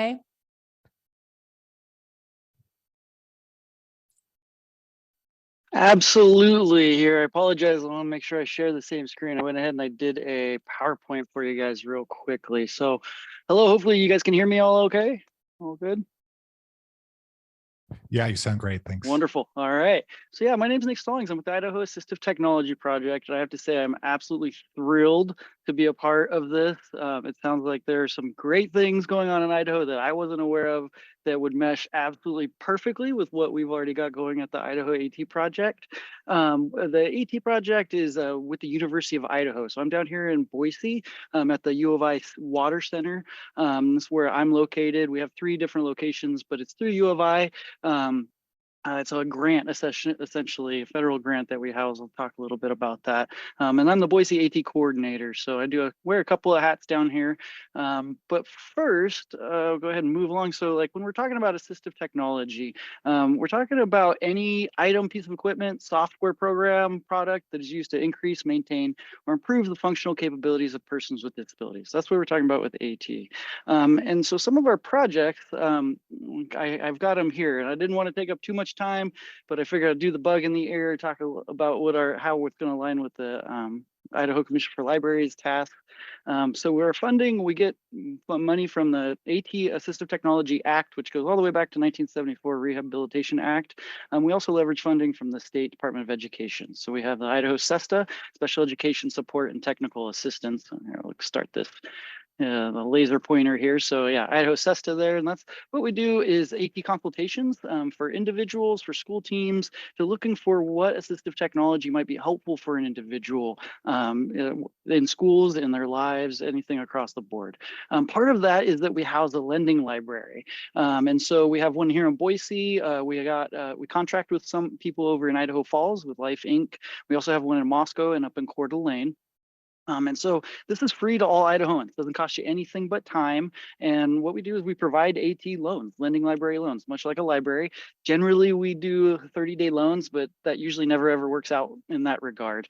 But any kind of assistive technology you're interested in, refreshable braille displays, amplified phones, iPads, we not only provide the devices, but we teach people how to use them, the ins and outs. One of the big things we talk about is the Swiss Army knife of assistive technology, the smartphone. So we also do trainings on that free of charge. All you got to do is give us a call and let us know what you're trying to do. You know, people often say, well, show me assistive technology. And that's really difficult because it is a giant world, full-time job to keep up on this stuff. And so we look at what functional task you're trying to accomplish, right? So another grant or another thing that we do is low interest financing for acquiring assistive technology. Our big things for that are hearing aids. We support funding for hearing aids, and then wheelchair ramps for cars, for vans and accessible vans in that regard. We do all things. Grants can be from as low as $500 to up to $50,000 now. We just got some new support in that regard. It used to be 10 up until a few months ago. So we're really excited about that. Another thing we have up and coming that we're actually working with the College of Ag right now to get going, and with ISU as well, is Agribility, which is assistive technology and supports consultations and training in regards to agriculture and getting farmers either back to work after they've been hurt or working on urban farming opportunities, all things ag and how that will mesh in with assistive technology. That's a grant that we just hired someone who's going to be great at it. He's doing an excellent job of learning the lay of the land, and he's got an agriculture background. So we're meshing great, and it's going to be a great program when we get back up and running. Another program we have is this communication access program, where we've basically built kits, communication kits, both for certified nursing facilities and also vaccine locations, sites where, not everyone speaks English, not everyone has, can hear very well when we're having conversations. We talk about accessibility in general, and you see I enabled the captions. I turned on the captions on the Zoom meeting and those weren't available. They weren't enabled, but these little things that can be helpful that a lot of people don't think about or know about until you need them. So we do our best to support that with that communication access program. The hats that I wear on top of the lending library and coordinator stuff, I work for the I Can Connect Idaho program, which is the Idaho Deafblind Equipment Distribution Program. And what we do is we provide communication equipment to individuals, distance communication equipment to individuals who have a combined vision and hearing loss. Most of the individuals on my caseload are older individuals who have begun to lose their hearing and sight. But what we do is we purchase the equipment, iPads, laptops, amplified phones, anything that is going to aid in assistive technology or accessing distance communication. I'm working on one project right now, being able to use Alexa calling with it's called an Fire Cube, if anyone's familiar with that, along with a web camera and a large screen TV for an individual to be able to ask Alexa, who normally he doesn't have a phone line, a hard phone line, and he can't access a cell phone very well. So this is going to allow him to call Alexa, use Alexa to call his wife and his daughter if he needs anything. His brother over in Germany, they're already set up on Amazon. So this program allows us to purchase that stuff and then teach him how to use it and get it installed in his house. And how we got connected with this wonderful thing that's up and coming is the Idaho Digital Accessibility Consortium. And so Aaron mentioned about accessibility, document accessibility, all things accessibility on the web, right? One of the things we do is support a grassroots movement. It's an informal group of stakeholders from state agencies and the disability community. The mission is to provide accessibility information and resources published by agencies for Idahoans. So our direct goal is working with web developers and content creators at the individual state agencies. Commission for Libraries, Human Resources, the Tax Commission, anything you can think that has a little Idaho logo, we will support them in teaching them how to make their websites more accessible, how to make their content more accessible to individuals with disabilities and individuals using assistive technology. And IATP, Idaho Assistive Technology Project, is a stakeholder in that, and we do everything we can to support that. The education, we provide trainings. We have a Canvas site, if anyone's familiar with that, where we've recorded these trainings and uploaded them. And then, of course, the assistive technology side. I'm trying to meet the creators and the back-end developers along with the actual users, and making sure we're training people on how to use their assistive technology and the different things that are available. I got to say, Paul and Will, it is absolutely awesome what they are doing over in Ketchum. It's the exact same thing we do, where we don't always have an answer, but we're trying to figure out these funny questions that people have.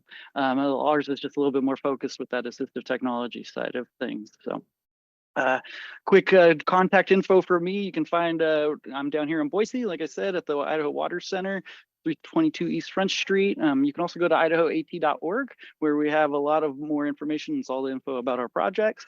And then, of course, shoot me an email if anyone is, if you'd like to get a hold of me in that way. Gotta say, I am absolutely thrilled about this and looking forward to what's more to come. Got a big need here in Idaho, and I think we can go nowhere but up, and we got a great trajectory. So I'll end it at that. And if there's any questions, let me know. Thanks, Nick. Appreciate that. You can clap. That's good. All right, so you've heard about some different models that are out there and some resources that are available statewide. Want to give you a chance to ask a couple questions. Then we're going to have Dylan talk a little bit about the ACP so that everybody has a common understanding about resource that's available. And then we're going to give you some time at your tables to talk about some of the information that you've heard and what you see kind of as a vision going forward. That's part of the plan that we have to include. And we want to hear from you on some of those things. If the plan's in place and things, move ahead in 5 years, what do you see going on? So any questions for our presenters? Yes, let me get the mic to you here. Being a small rural library, back to you, we don't have a lot of space for our patrons, and we have computer tables all lined up. A lot of times the elderly will ask us to help them with banking information, personal information. At what point do we say, hey, I can't do that because we're putting ourselves out there and there are other people that could be listening? I think that's such a good question. So where we offer our services in the library so we're not in a meeting room, but we are on a back wall that is private ish, right? In a public space. When you're dealing with that is, I don't know if I have an answer. It's like trusting your staff, trusting that you're, I guess, communicating with this personal information. But I find, again, I'm not doing the everyday work, but I find people are often very willing to give, here's my device. I'm handing it to you. And I very much try to say, oh, no, let's have you do this. This is, and with that password and that information, you enter your password, I'm going to look away. I mean, really trying to keep that. Jennifer, do you want to add anything? Yeah. We still are very careful about things like tax advice and medical advice. We don't do any of that, but tech help kind of by definition involves helping them do those kinds of things. So we just try to be in a position where we can't get into their stuff once they go away. And then, what we have a couple of times had people sitting really near the digital navigators, and we've asked them to move because there's a potential of private information being overheard. We have another question that we want to field with our experts who are with us. Okay, well, you'll use that social time at 4 again, and I hope you connect with those folks because they are tremendous resources for your communities and everything from how to get started to what's working best. And check out those handouts too. There's some on the back table, and we'll get going with that. So thanks, Stephanie. All right. We've got like a little more than half an hour left before our amazing outdoor networking activity, but we didn't want to leave you without some information about the Affordable Connectivity Program. Some of you that registered through our Eventbrite link, one of the questions you were asked was, what did you know about it? And we noticed that, there's some questions about the Affordable Connectivity Program, which isn't shocking because there's not been a whole lot of information out there about it. So I'm just going to, give you a chance here. Quick raise of hands. Who knows what the Affordable Connectivity Program is? Okay. Who has helped themselves or someone else sign up for the Affordable Connectivity Program? Good. Who knows what the Affordable Connectivity Program was called before it was the Affordable Connectivity Program? Oh, a couple people. Awesome. Yes, it was the ICfL, the Emergency Connectivity Fund. So it is it's been around for a little bit, but we're still getting the word out. I'm going to give you a very abbreviated summary of what the ACP is. And as Stephanie alluded, we've got some great materials in the back, and I'm going to point you to some other materials. Essentially, that, as we had an earlier slide, there's $14.2 billion that is available to fund this program as long as that money exists, unless they add some more money to it, to help several qualified folks get discounts on internet service and potentially devices. So for some people, affordability of their internet access is a huge barrier. So just getting the word out about the Affordable Connectivity Program can really help them. So first off, what is the program offer? Up to a $30 per month discount on internet service. That's $75 a month on qualifying tribal lands. And you can also potentially get a one-time discount of up to $100 off a laptop, tablet, or desktop computer, and that with a small co-payment. The challenge is, though, you have to find a provider that's selling those devices. So the internet service one is much easier to find. First off, who is available? Oh, I can see my slides are being blocked here. So let me just quickly get rid of that. Boom. Okay.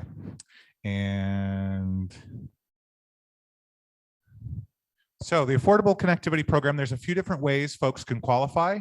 They can qualify based on their household income, and that is less than, if their household income is less than 200% of the federal poverty guidelines. And I'm sure, like me, the rest of you all memorized what those federal poverty guidelines are. You have them right up here, and remember, if you don't have that, you can look them up. It depends on household size, and it's easy to go look that up. Remember, it's 200%. That's available on the websites for the Affordable Connectivity Program. But then there's a lot of other ways to participate if you're already participating in other government assistance programs.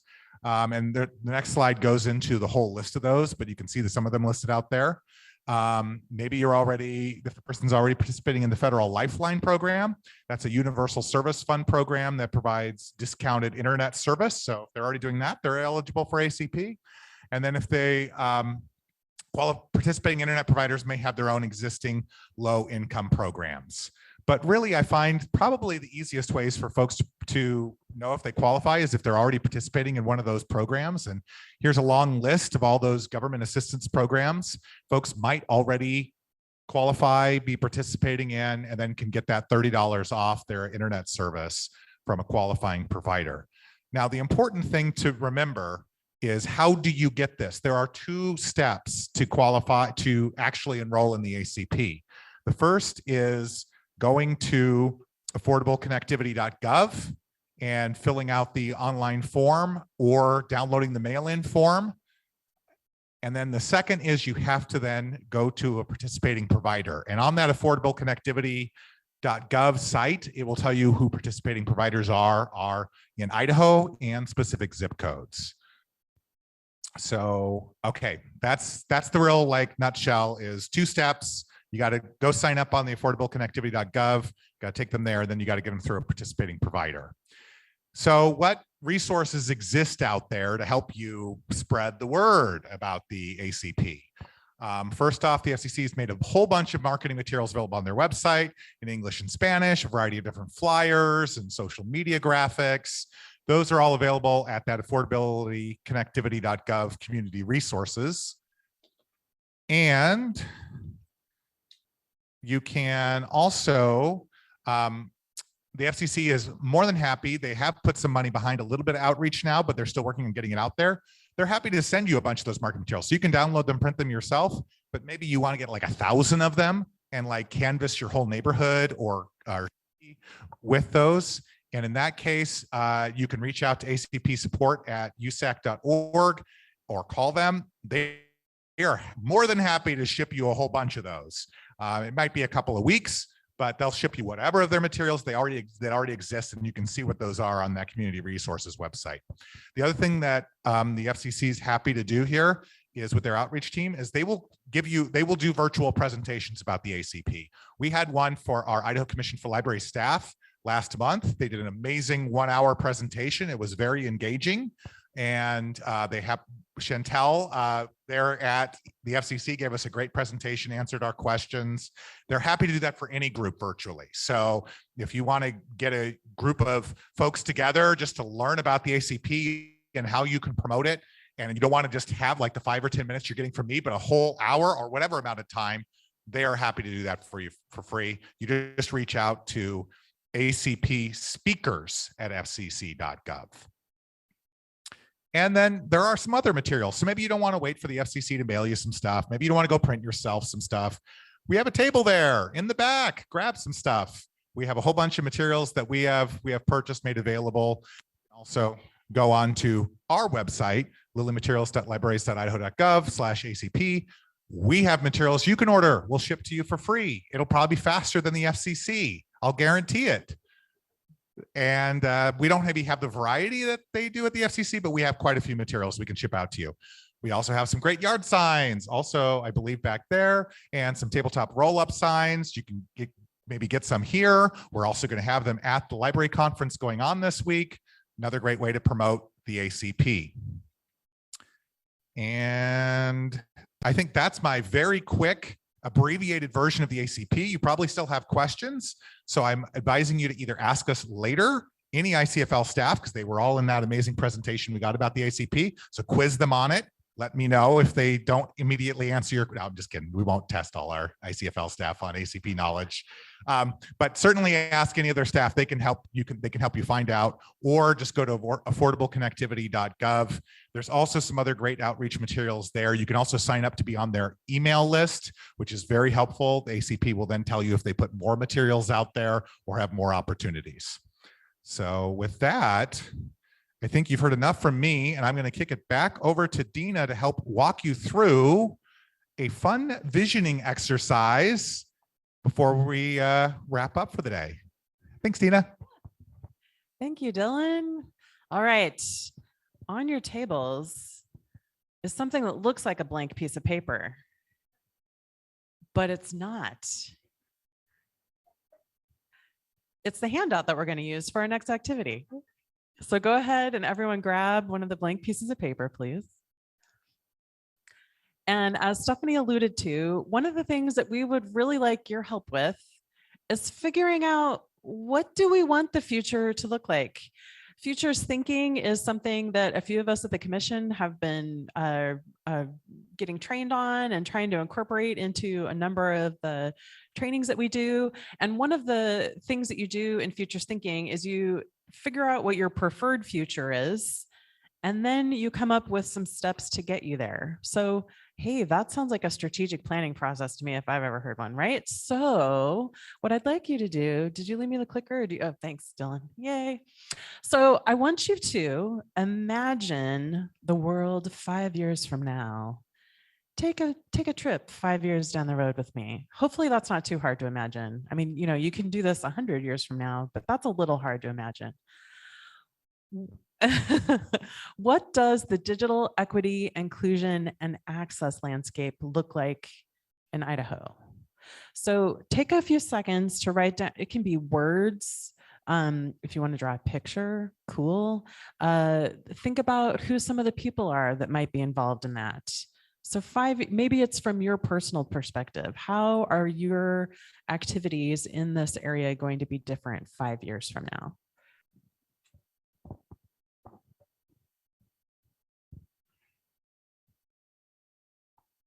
Cool. Okay, now you're going to collaboratively at your table come up with a news headline. So you're going to grab, one person is going to grab another blank handout.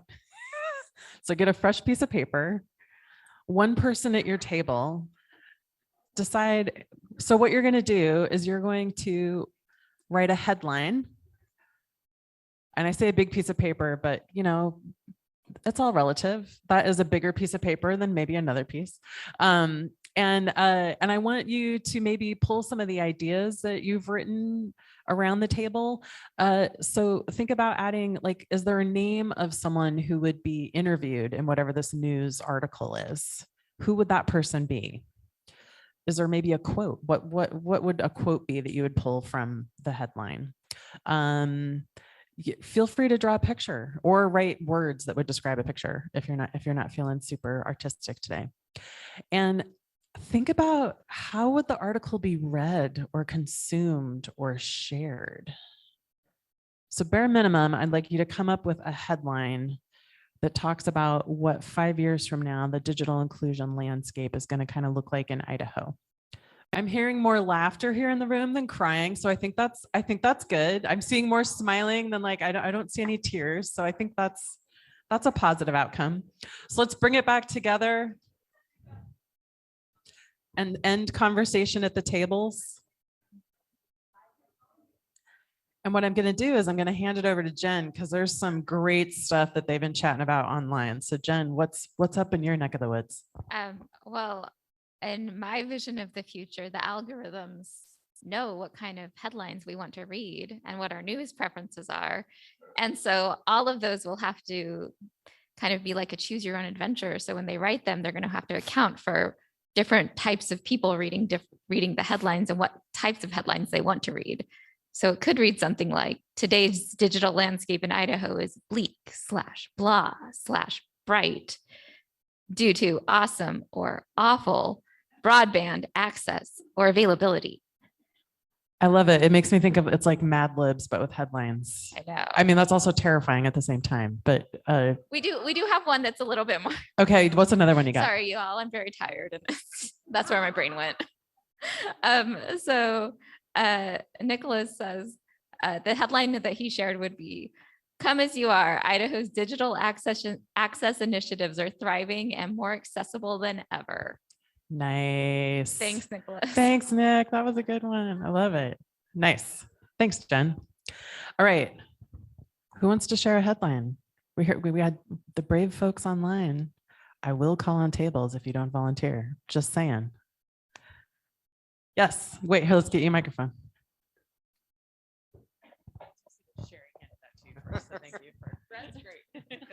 So this was actually a hard question. Ours was libraries dealing with unintended consequences of increased digital access. So digital access is a good thing, but sort of, we talked about it earlier with the tech help. It means an increase in identity theft, malware, personally identifiable information that gets, few of us know how to properly deal with that. So, yeah, so this is a wonderful thing, but there's, if everybody has this increased computer access, then it becomes more challenging. I'm so glad you brought that up too, because one of the elements of the plan, we didn't get super deep in the details, is how do we address cybersecurity and privacy needs? So that is definitely an element that will have to be addressed by the plan and worked in, because there's a lot of unintended consequences that will come along with this increased access. For sure. And I think that's part of where the education component is going to come in as well. So, I mean, that's educating the general public and also staff working at institutions that are maybe providing that access and that digital navigator resource. Awesome. Thank you. All right. Who's got another headline? Yeah. We did a headline and a subhead. So Director of Internet for All announces last Idaho community connected to statewide internet utility. Libraries statewide offering programs to develop access skills. I think that's a great goal. Let's make that happen, shall we? All right. Yeah. Yeah. All right, so we came up with Navigate the State. ICfL's digital navigator provides tech support to rural libraries across Idaho. I mean, I think that's really achievable, Marina. I'm just going to say. I think we should, right? I feel like we should frame that and put it up like on the wall in the office and be like, we're going to get there, everyone. Yeah. So our headline is needed neighborhood navigators nabbed ! Oh my God. So our vision for like Prairie Library System is to have neighborhood navigate, not just in the libraries, but deployed in the communities, so you can just go down the block and get help, and everybody is fully staffed and funded and providing the service. I want to go to there. That sounds like a great place to be. Well, and I could see also kind of the idea of some of the outreach opportunities. So like those, it's not, maybe you aren't necessarily going to someone's home, but you might be going to like a business that's out in the community where the navigator is. Yeah, that's cool. Neighborhood navigators. Anyone else want to share their headline? Gonna wander back here where people haven't shared their headlines yet. Gonna make eye contact with Ismail.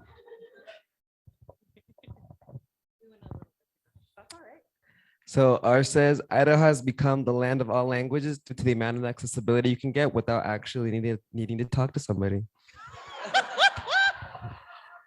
As someone who hates talking on the phone, I'm totally on board with that. Yeah, oh, that's great. Nice. I like that you added the language component in there. I think that's going to be really key as we move forward. Yeah.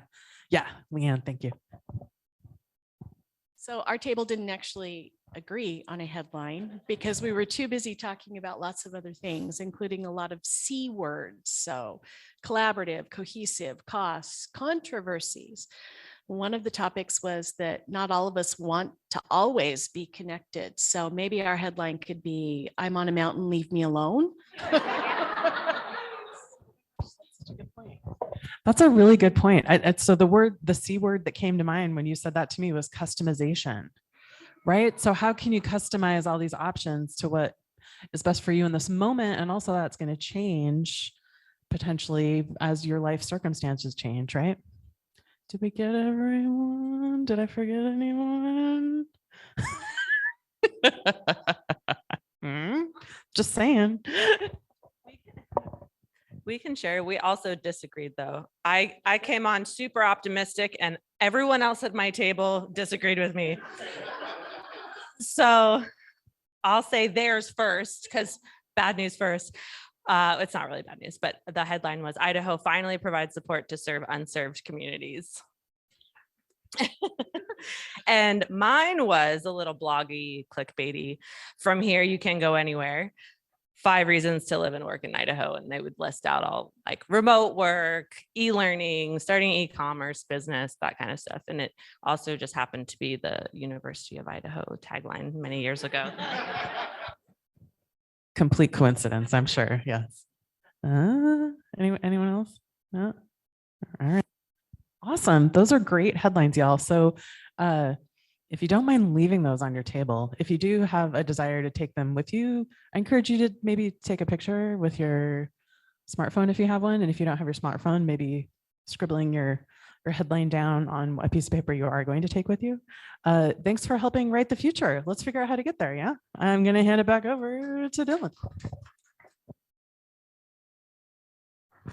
Well, thank you. I think Stephanie and I are going to kind of close it out here so we can make sure we get you to that much promised 4 o'clock patio time. We really don't want to miss out on that after we've really promised you that. I'm going to hand this to you, Stephanie. I wanted to give a shout out to Lynn Johnson, the director of Lewiston City Library. She was on our planning team, helped host this event at this beautiful space. I hope you get the chance to look around here if you haven't. Love this library and Lynn's energy and the amount of time that she put in the planning group to help plan this. So thank you so much, Lynn. We greatly appreciate it, and the staff here. So we wouldn't be ICfL folks if we didn't leave with a call to action and some next steps. So one of the action things that you can do is promote the ACP, and hopefully you have the tools to do that. Register for the November 15th event. We had somebody already register, I think probably the first Idahoan to sign up for that. It is case I fixed dependent. that. Oh, I fixed it. Oh, yeah. Nice. Dylan's amazing. Let's give Dylan a hand. He does the cool stuff that makes us look great. So thank you so much. Thank you. We are going to start a digital access coalition so that, again, everybody who wants to participate in the planning process and have their voice heard and be at the table has the opportunity to be at the table. We do not have the date set for that. Again, we don't have the funding for this part of the project yet, but it's coming. And if you're interested in that, put that on your flyer. We'll be emailing all of you anyway, just to see, to touch base and check in, and you can join that. And then we hope to have a listserv too. So there's plenty of opportunities for folks to do that. Dylan, you want to talk about the digital skills site? I would love to do that. Yes. And for that November 15th event, again, it is is.gd/ID workshop. And you can put it in whatever case you want. Nice. All right. And yes, I'm going to give you a little preview of our new digital skills website. And this is courtesy of our amazing e-services team. Also, I'd like a round of applause for them because they've been handling the virtual folks for us. Thank you, e-services team. You're awesome. And I'd like to, so I'm going to show you this little preview that's not fully done yet. You're gonna kind of see some placeholder text. You're the exclusive group that gets to see the not 100% finished. So just rest assured it will be 100% there when we actually launch it. But here you are. This is idaho.digitalskills.org.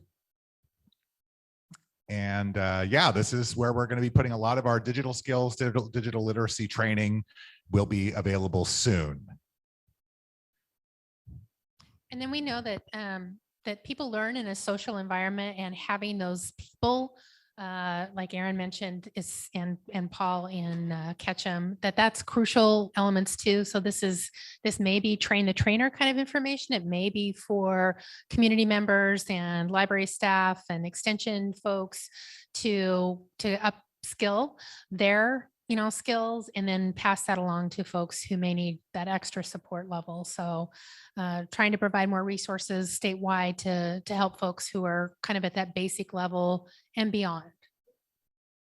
Yeah, and last kind of one of the last things I want to leave you with, again, we wouldn't be ICfL if we didn't leave kind of an evaluation. We want you to tell us how you thought we did here with our presentation. So on the back of that cool handout that Dina helped you fill out earlier, you should see a very quick evaluation. Like, again, I don't want to keep you from that 4 o'clock patio time. So feel free to flip over your cool handout. There's some very quick questions there. Leave us as much feedback as you want. And there's also an opportunity to leave your email address if you'd like to be added to our contact information that's going to be going out the listserv and all of our news releases that'll be coming out about the plan shortly. And you can also go to our website.